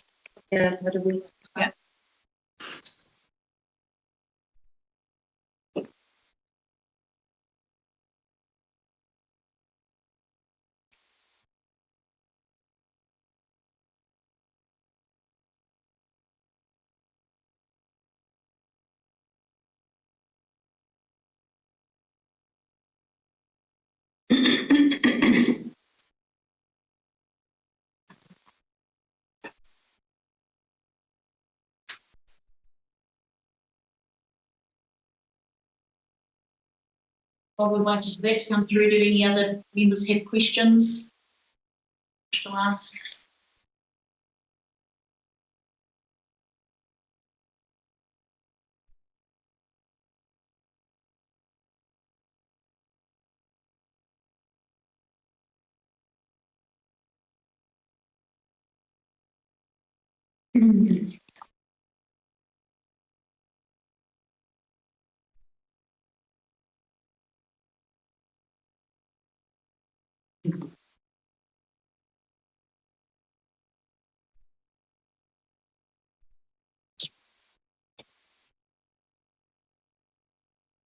I have a question.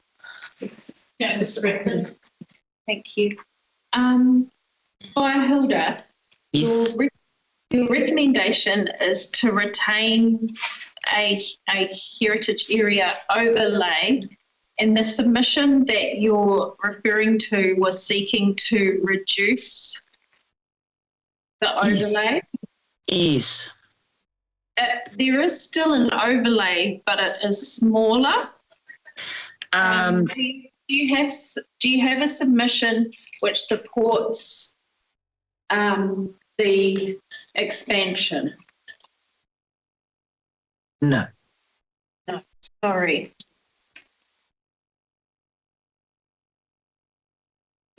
The S249 support a reduced overlay. There was already an overlay. They just want it to stay the same. They just said it was wider than necessary. Created all kinds of problems for landowners and other people. We got the name. So for the chair staff, I've seen files. Which one is it? One is the operative version and one is the So show one at a time. operative first. That was paid for. Can you zoom it in?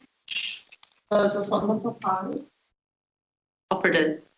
The operative plan only has protections over the Monganui area.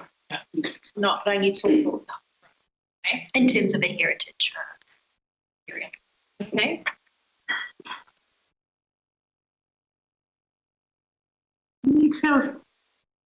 Councillor Smollers, I'm just processing what the policy team had just advised. Can you please say that again? In the operative district plan, we have heritage precincts, is the term used, and there is only currently a heritage precinct that applies to the Monganui waterfront area. Okay, so in the proposed.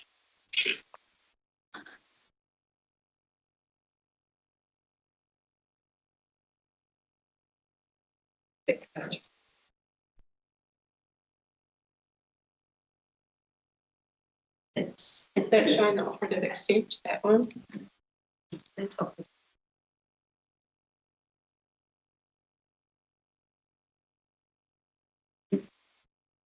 I believe that's still the operative. Yeah, that's still. It's still operative. One? Yes. Yeah. Okay. Oh. And is there The heritage area change was about protecting the headlands in part, so that's why it was a change over.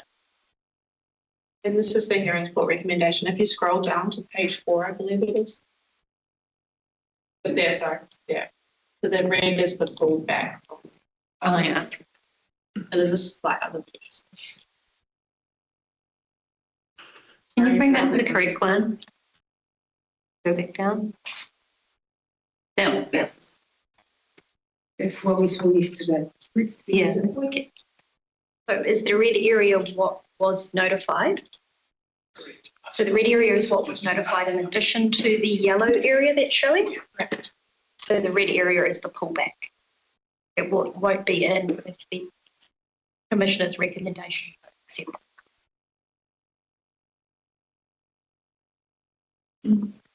How much land is that?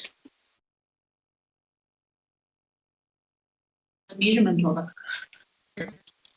Yes, I'll just have to ask staff. Staff, is there any amount? Assessment, measure the area. We can get that information if you would like it, but it will take time. So that, any further questions, councillor? So the red area, that reduction was in response to section 249 Ian Palmer's submission, which is the same submission that councillor Hilda Hokiard-Harawira is also supporting. Mm. We would have to look at what the scope of the permit was and to whether this reflects thinking or if he was asking for reduction. Chair, this is not clear for me. There've been multiple conversations and sidebars going on and multiple scrolling through various maps, so I'm unclear what exactly has been asked of us here today. Can we ask staff to go through it one more time without interruption, please? In terms of what the status, what the hearing recommendations are? What Councillor Hokiard-Harawira is asking of us? She needs to say. Councillor Hokiard-Harawira, could you restate your recommendation, please? Oh, okay. It's really to retain the original heritage overlay, not the extended one. And so it was extended by the hearings panel, but the submitters have given evidence that it's still too wide, wider than necessary for the area concerned. If we've understood correctly, to me that means what has been sought by the councillor is that it reverts back to the operative district plan, which would be just protection from the Monganui area. Manganui and Rangitutupa. The operative district plan did not include that area. Therefore, if you were reverting back to what was what the proposed district plan was notified, you'd go back to the Monganui area. Mm.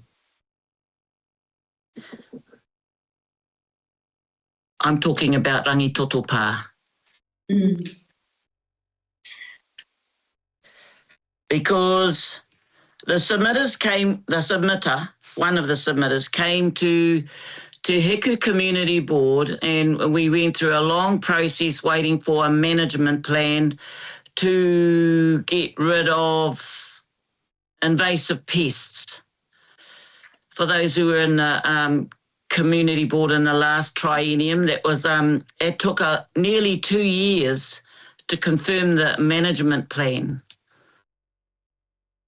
which is on Rangitoto Pā.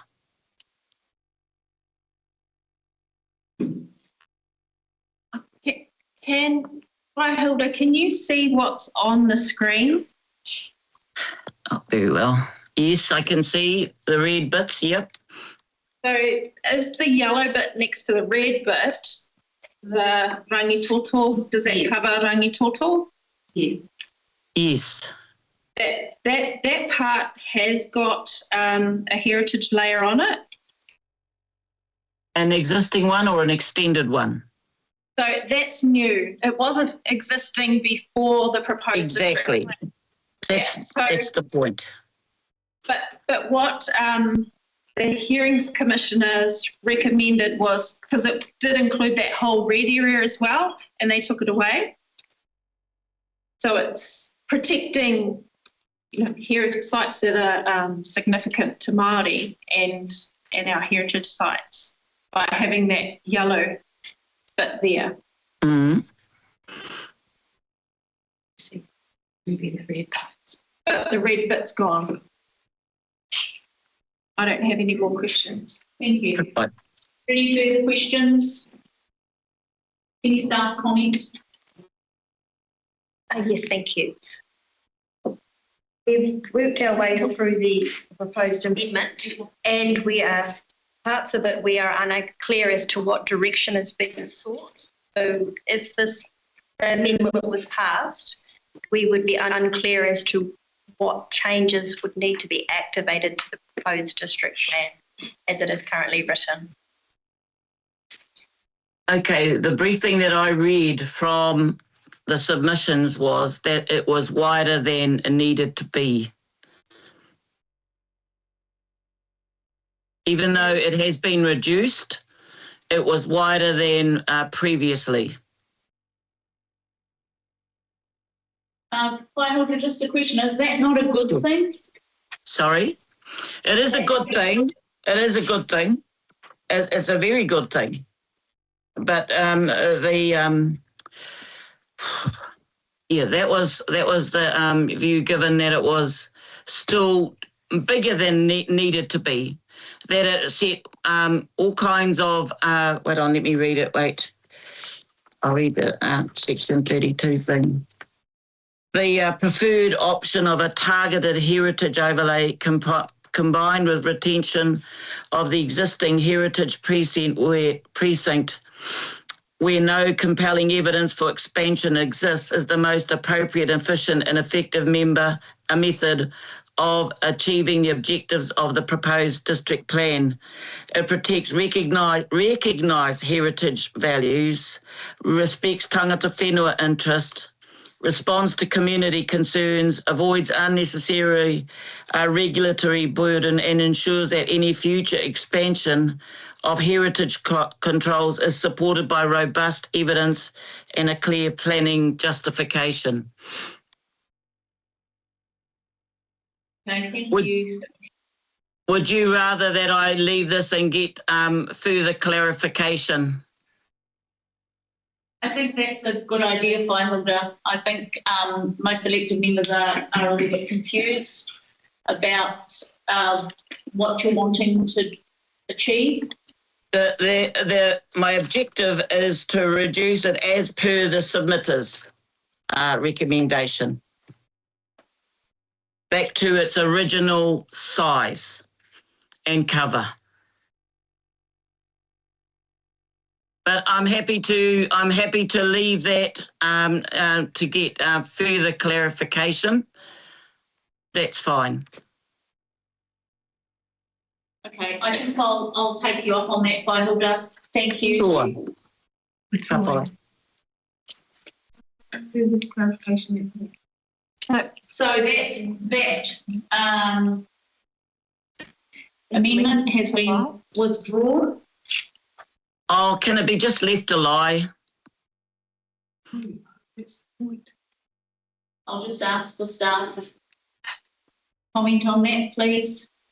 My understanding is if it was left to lie, that would mean that part of the plan could not move to the 30th of June decision stage, and we would have a part of the plan left. We were still Behind?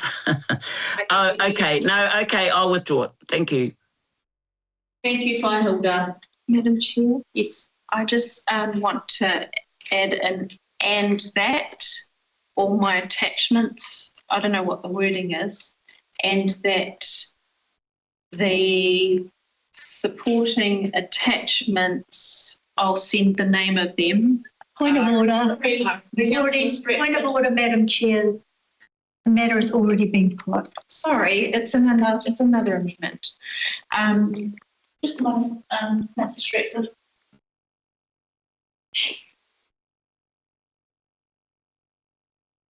Yeah, sorry, as I understand, the debate around the Rangi Tupu overlay has finished and Councillor Stratford is looking to move a new amendment. Okay, thank you. Thank you. And I don't know where all the papers are. And that the supporting section 32AA for the Te Huku Community Board. Oh, can I just type it up in the chat for you?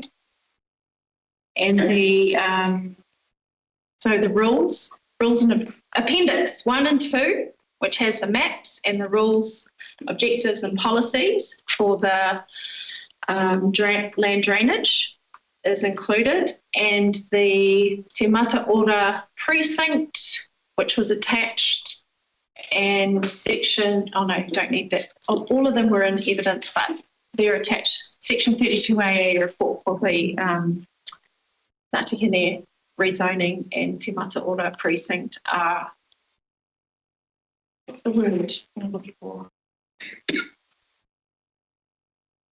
Incorporated into the plan. Can I get some staff advice or legal advice, or because I don't asking? It's to enable you guys to do your job with the amendments that I've moved. Are you asking through the chair? Yes, through the chair. Can we have a response? My understanding is that you're seeking to move an amendment so that you can provide direction to the staff where to find the amendments that you have moved. Yes. Yes. So I would suggest that you provide that direction by using words like by amending the district plan as set out and then my understanding referring to the evidence that was before the panel for the first amendment. And then for the second amendment relating to the drainage district, there's a separate document that you'll need to refer to. That was circulated. Madam Chair, point of order, can we have an adjournment so the member can get her wording correctly? Yes, just 1 moment, just before we adjourn. Okay. We'll have an adjournment for 5 minutes. Thanks. And that.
confused about where we are, and there are a couple of blank places around the room. So I'm just going to ask staff if they can clarify what's going on and where we're at this point, please.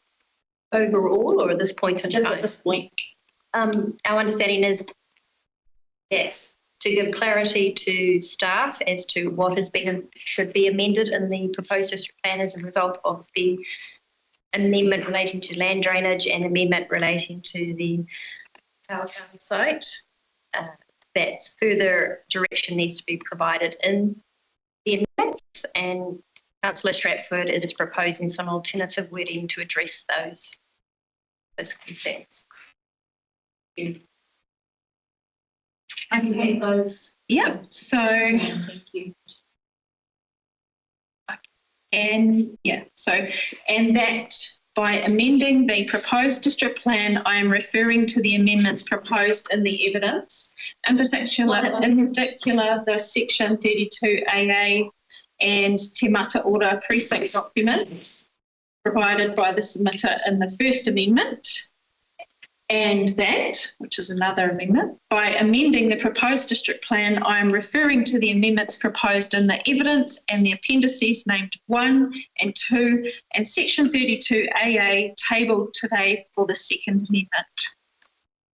I think it's missing a space between evidence and. Okay.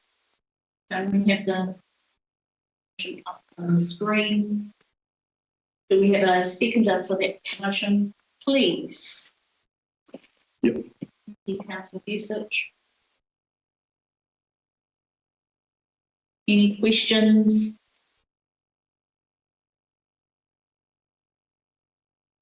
Any debate in relation to that?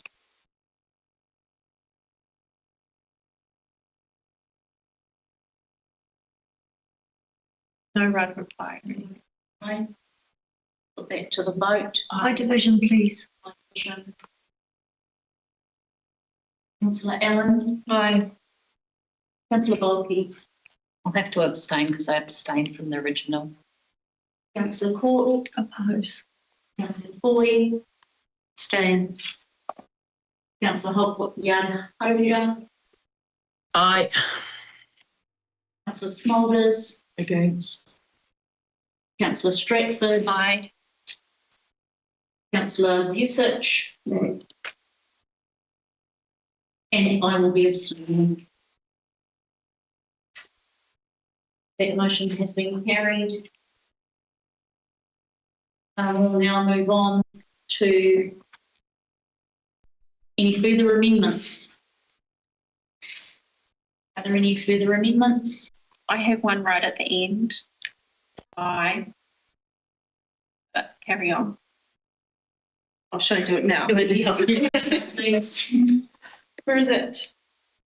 I is,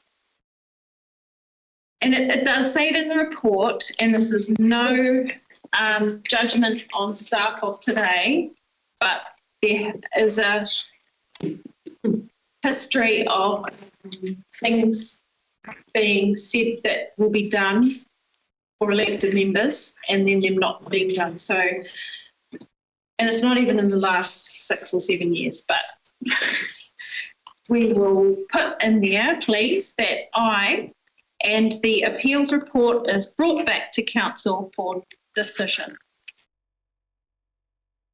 Second. Seconded. Are there any questions?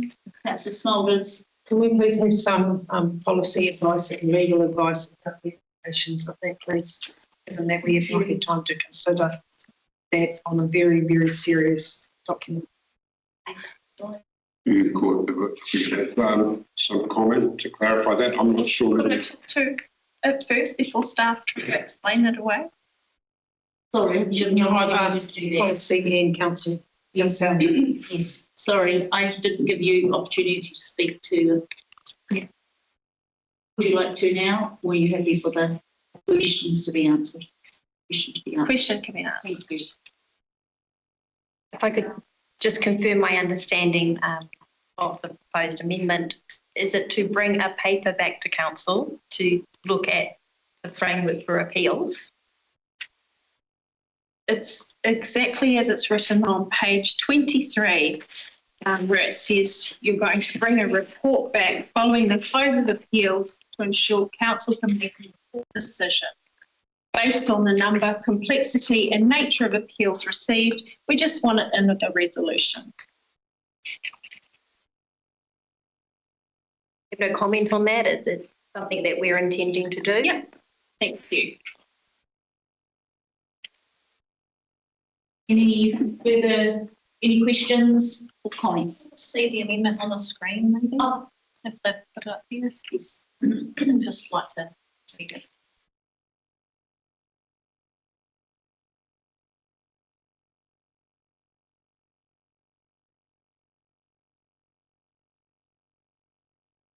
I'll second. You already did. We're just waiting to see it on the screen. It may be beneficial to reference the.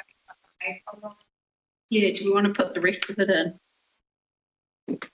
Or even just as reference. Oh, yeah, as referenced. Yep, as referenced in the appeals section of the report. Thank you. Okay. But the appeal, Councillor Smolders. the appeal section of the report gives different options, so we need to be specific about what that is, please. Thank you. Councillor Boyd. Is it time for debate or? I thought you had a question. Further questions? Did Councillor Smolders? Anything around here from staff? My interpretation of what has been sought is that paper comes back, which would discuss options. That is my understanding of what has been. Which is already started undertaking. Yeah, I'll just add optioning report and the appeals optioning report. There we go. I'm happy.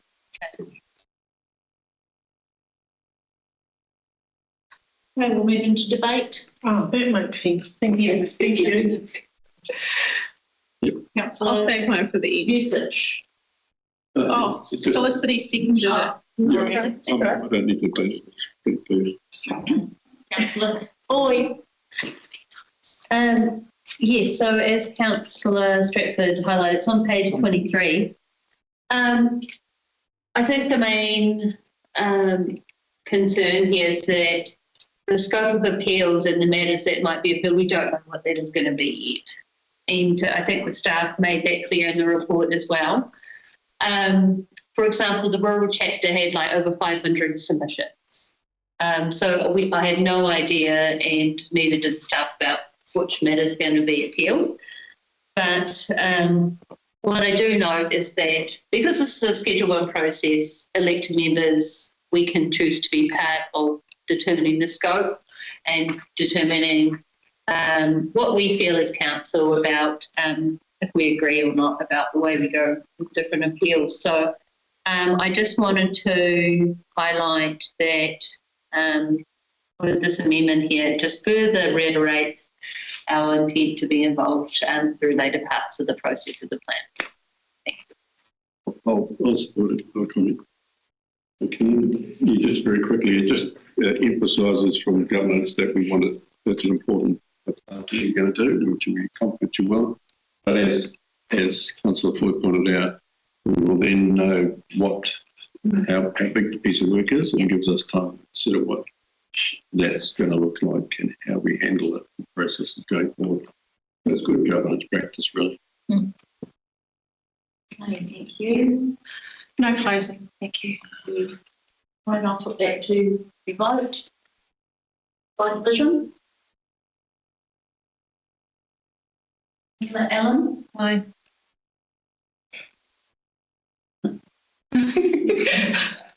Screen's glitched. Councillor Belkey. Or Councillor Court. Oppose. Councillor Foy. Or Councillor Hogwarts. Haruia. Aye. Councillor Smolders. Abstain. Councillor Stratford. Aye. Councillor Vusic. Aye. And I abstain. That's been carried. Right. We started the debate on recommendations from staff, and the mover was Councillor Busich and seconded by Councillor Court. So as mover, do you have any additional comment or debate? Share? No, I don't. That's a dead. I'm not. Yeah, it's a. Do we have to put up the whole substantive? Yes. I'm not going to the substantive debate on the motion seconded prior to.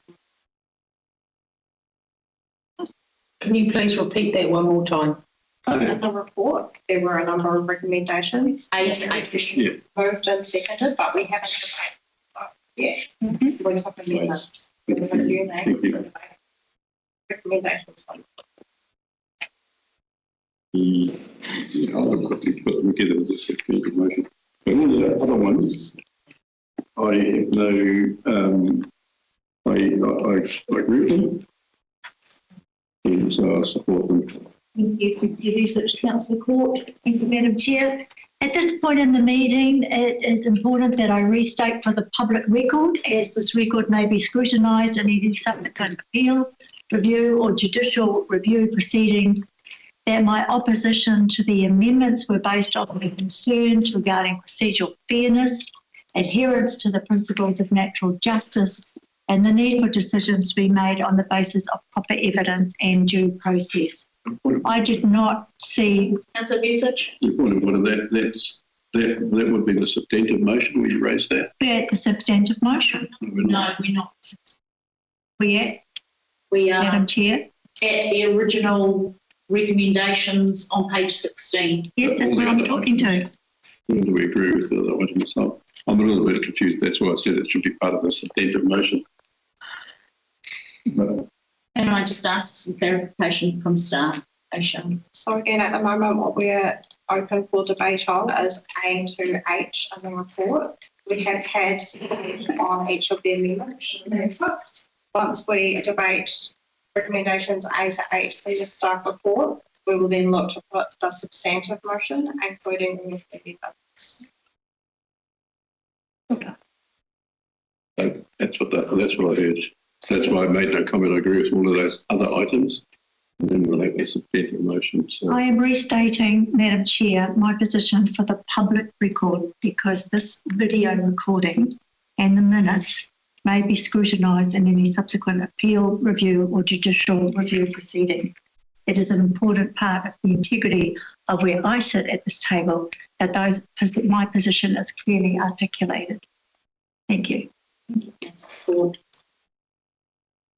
Open for debate. Councillor Smulders. I will be supporting the motion, option 1. The proposed district plan has been nearly a decade in the making. It has involved thousands of submissions, extensive evidence, independent hearing, and years of work by commissioners, staff, stakeholders in our community.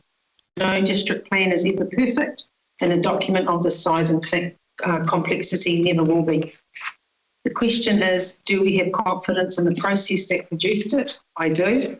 The commissioners were appointed to hear the evidence, weigh competing interests and make recommendations. They have spent years undertaking the task. I have not. I was not present for those hearings. I did not hear the evidence. I did not hear the experts or the submitters. For that reason, I am reluctant to substitute my judgment for theirs.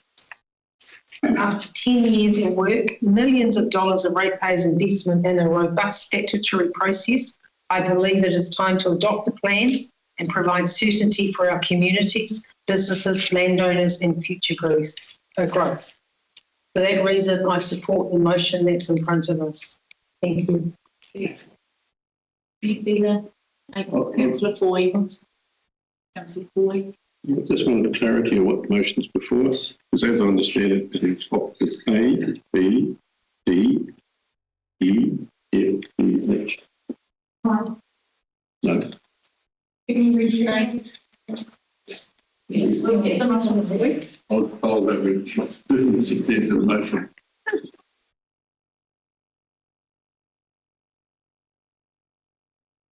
And then there will be a substantive motion. Those are the items that we're debating now. The original recommendation. Would you like to restate what you've spoken to? No, C's changed. We've got clear clarity here. C has got the whole amendments to it, and they which have been passed and voted, they need to be included. And then it becomes a whole thing. And then there was an I, which was voted and passed. So the whole thing really should be debated, as Councillor Cook mentioned before. Now, so I thought what's happening. It needs to be a substantive motion. Yes, those will all form part of the substantive motion, but to date we have not had a debate on, for instance, items A, B, D, E, F, G and H. Those ones have not been changed, but there has not been any debate on whether or not those are supported. So this is your opportunity to debate. So as I said before, so C is excluded, and I is excluded. Yeah, and then we vote on that. Yep. Thank you for that clarity.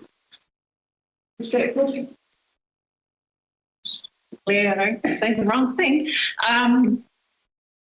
I am just going to use this time to acknowledge all the staff, past and present, that have been involved in this plan making process, and remember back to 10 years ago, put a pin on it. Award-winning engagement exercise to gather intel for what we need to do with our draft district plan. Lots of positive memories. Do not want to linger too long on SNAs. There were some very uncomfortable public meetings, but that was a lesson on how there was a cost saving around engagement that happened, and that wasn't a staff direction, that was from elected members of that day. So that hurt us, and it hurt our relationships out in the community and with iwi hapu. We've come a long way, and I'm really excited and emotional because I can feel, the anticipation from staff, from our public. Some of this isn't landing where where everybody wants it to, but, hopefully for the majority it is. And I'll be glad when this hui is over and we can celebrate adopting our district plan. Thank you, Mr. Stratford. As I said in the previous amendment, 1,000 pages of reading and, years of work gone into this. It's not a small amount of work.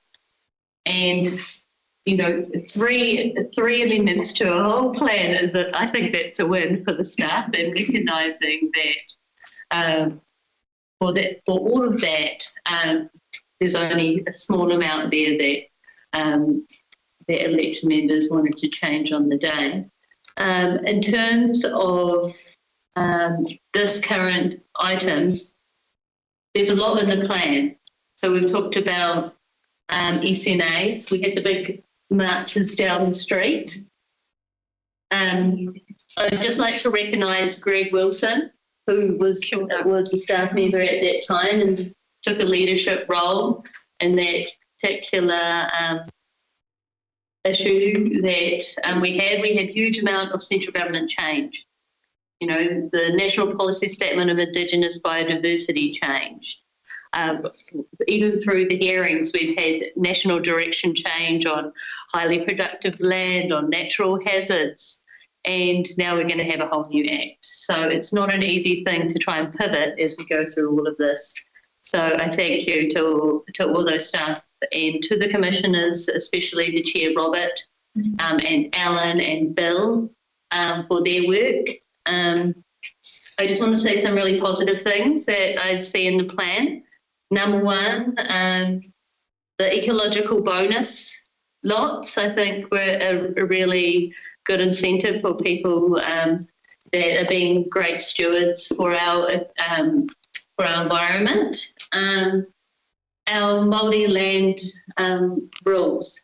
I think that shone through the process about how positive that is for a district like ours and the opportunities that we have. You know, some examples. We had Ngāti here present at the hearings, and we had Te Aupōuri as well. The upzoning, we haven't had our district plan been updated since 2007. So, as I said, almost 20 years. I'm 40 now, 40 this year, so half my life. And so I think that those zone changes will be an opportunity for our district. I think as well, when we go through the fields, I talked about the rural zone. 70% of our district, I think that's going to be a hot topic. It'll be interesting to see what comes in about that. I'd just like to acknowledge people that we lost along the way as well. And the staff there that lost people along the way as well, because it's such a long time. So just to acknowledge them, and to Tammy and your team as well, thank you very much for your hard work. So just want to say some very positive things about your work there. And also I look forward to the next part of that and the future of regional spatial planning for our whole district. Because I'm the council elected member as part of that process as well. So in closing, I'd just like to thank the staff and the commissioners if they're watching online as well. Ngā mihi nui katoa. Thank you. Any reply tissues? Yep. Okay, I'll put that to the vote. Okay. You're voting by division. Madam Chair, we take a. So I'm clear. Yes. Are we breaking this down now? So we're only voting on A, B, D to H. Is that right? Yes. Thank you. The original recommendation. It's a little bit hard to see on the screen, but C is strong. And we'll pick it back up as part of the 16. Yeah.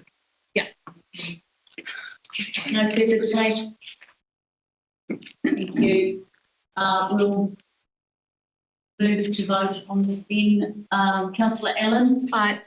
Councillor Belkey. Councillor Court. For. Councillor Foy. For. Councillor Harawira. Aye. Councillor Smolders. For. Councillor Stratford. Councillor Vusic. And I am for. Thank you. That has been carried. Now we will pull together our substantive decision, and that will include everything, including amendments that have been made today. So we've had an amendment to C, 2 amendments to C, and an I amendment.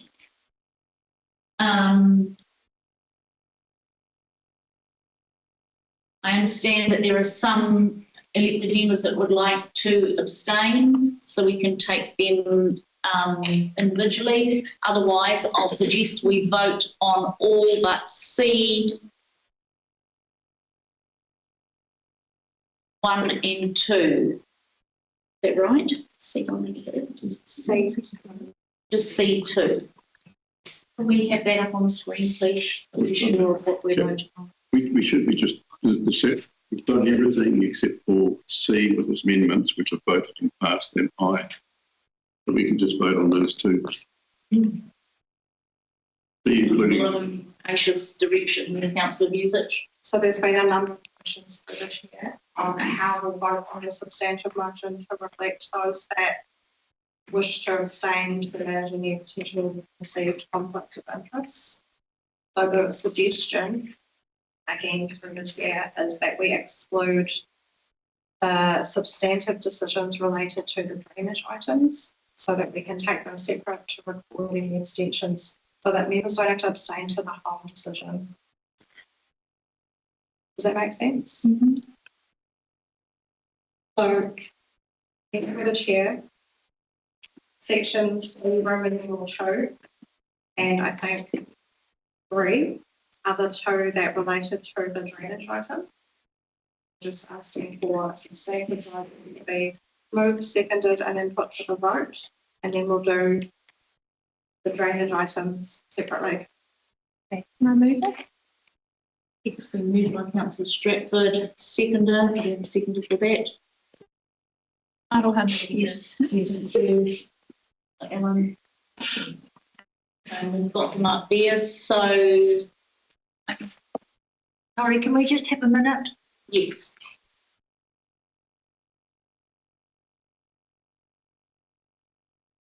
So have you altered C? So the alterations to C, which were the amendments that were put earlier in the meeting, up here there is Roman numeral 5. Oh, yeah. Which means that you're going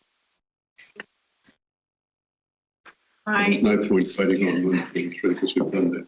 Yeah, actually, I think we've got some things. Yeah, right, please.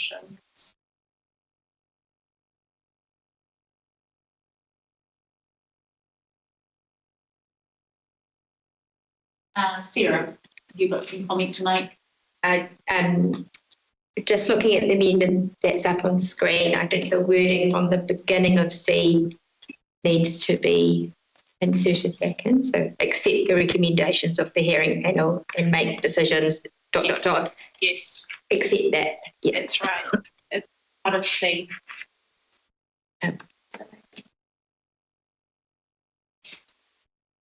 C, accept. So I think C goes back in full, and then that wording is then set out as 1, 2, 3, 4. Oh, without, Otherwise you won't be accepting the other part. Yeah. I think we've taken a adjournment, please, in 5 minutes. so, accept with, the right.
Is Hilda there? Yep. The recommendations on this ready to share.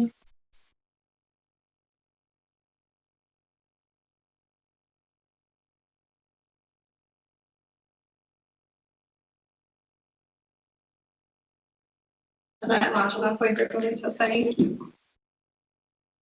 Let me make it larger. This behind you too, Councillor Belkey. That's easier for you. Right, yep, I'm happy with that. Okay, so Asia, if I'm correct in saying that this forms our substantive motion. Do I have a mover and a seconder? I've already moved. We've moved and we've seconded. So I think we've had reasonable debate, unless any elected members want to share any new information or discussion. So just clarity. Point of clarity. So we're doing voting on all the other bits. We're not voting on I and 2 because we already voted on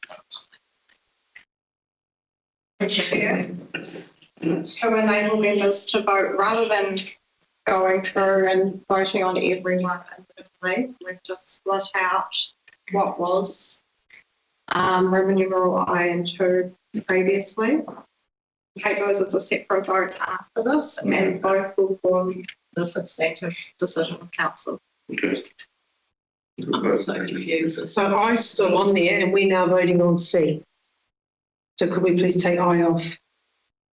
So I was an amendment, so we wrapped up all of the amendments except for the items relating to drainage, so that members can vote on all of those ones, and then where there's abstentions relating to drainage, the vote can be taken separately, rather than taking each one individually. Yeah. So, Tammy, do you have some? I've just noticed some of the language is I am. First amendment's in there, second amendment's not. The amendments I am referring to the amendments. I'm just wondering if the wording needs to be more neutral rather than referring to an individual. What do you suggest? So I'll just take the I am out. So we're not doing C. It's not closed. Okay, can you hear that one more time? It's for voting previous. We're just looking at C at the moment, are we not? No, we're not. We're up the top. So C is not part of the motion currently.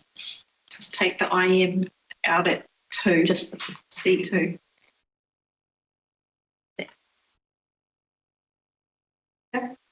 Mm-hmm. Councillor Smolders, are you clear? Madam Chair, can you run through it again? It's helpful to just have one voice. We're voting on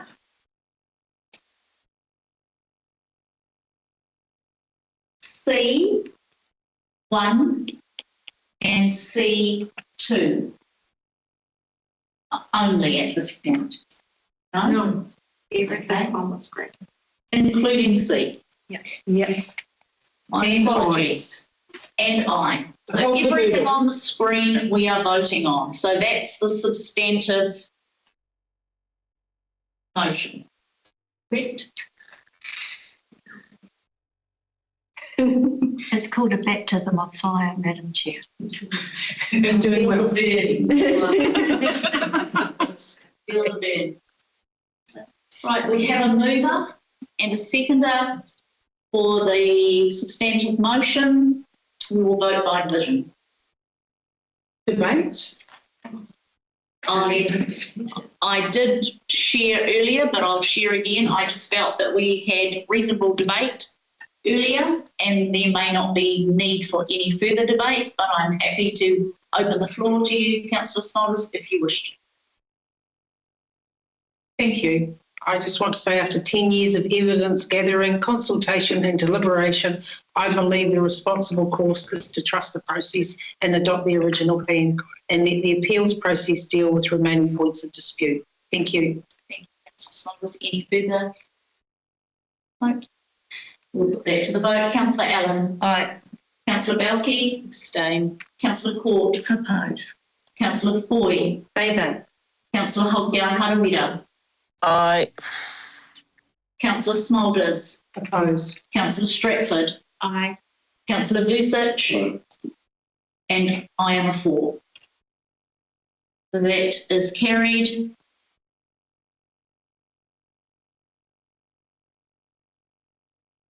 Happy to move.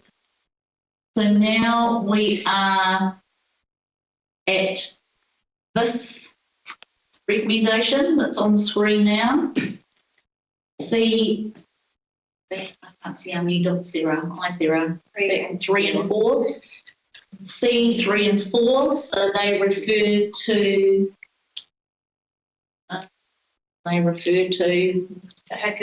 Fairview drainage. We've just got to. Can we just like move it around? Yeah. Further should be the first one. Yeah. Thank you.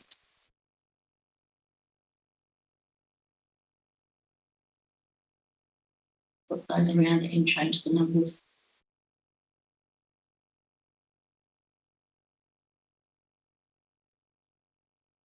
That's right. Yeah, I moved. That. I'll see that. Thanks. Councillor Ellen seconding that. I don't have anything to add.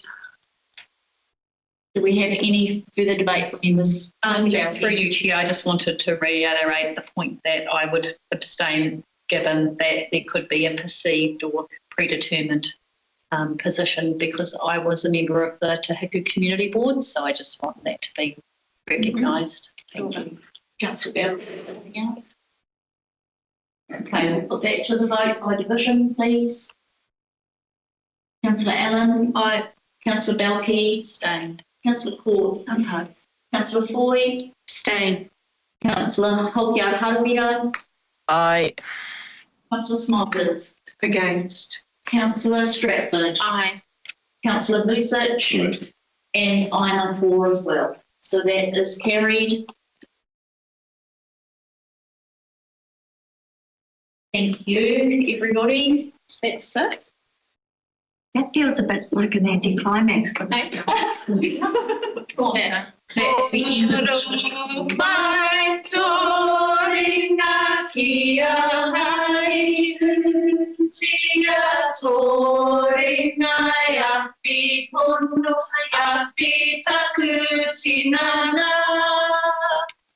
Awe, awe, awe te aroha ki a rātuma.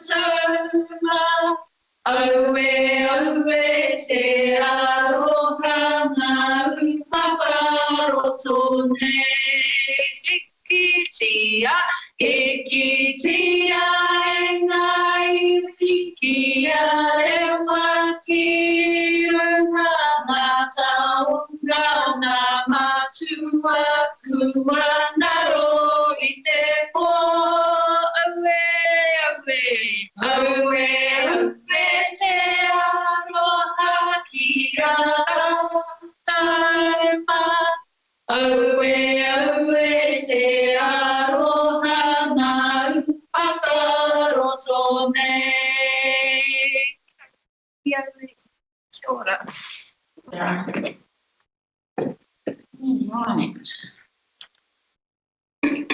So, right, now I'm going to move on to item 6, resolution to exclude the public.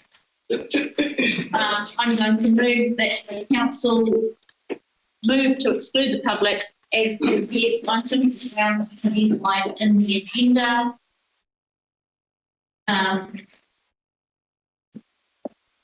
So if I can just ask staff to and public to lead, please. Thank you. And I have mover. Thank you, everybody. Thank you.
Thank you, Harley. Kia ora, everybody. Welcome back.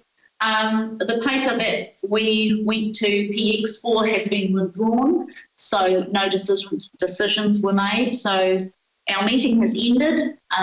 Thank you for your time and effort today, everybody.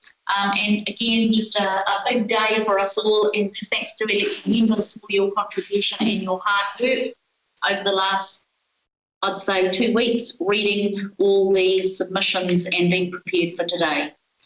So I'll close with a karakia, me nui tātou. Kia tau, kia tātou katoa, kia tātou ariki a ihu paraiti, me te aroha o te atua, me te whiwhinga tahitanga ki te wairua tapu, āmini. Thank you, everybody.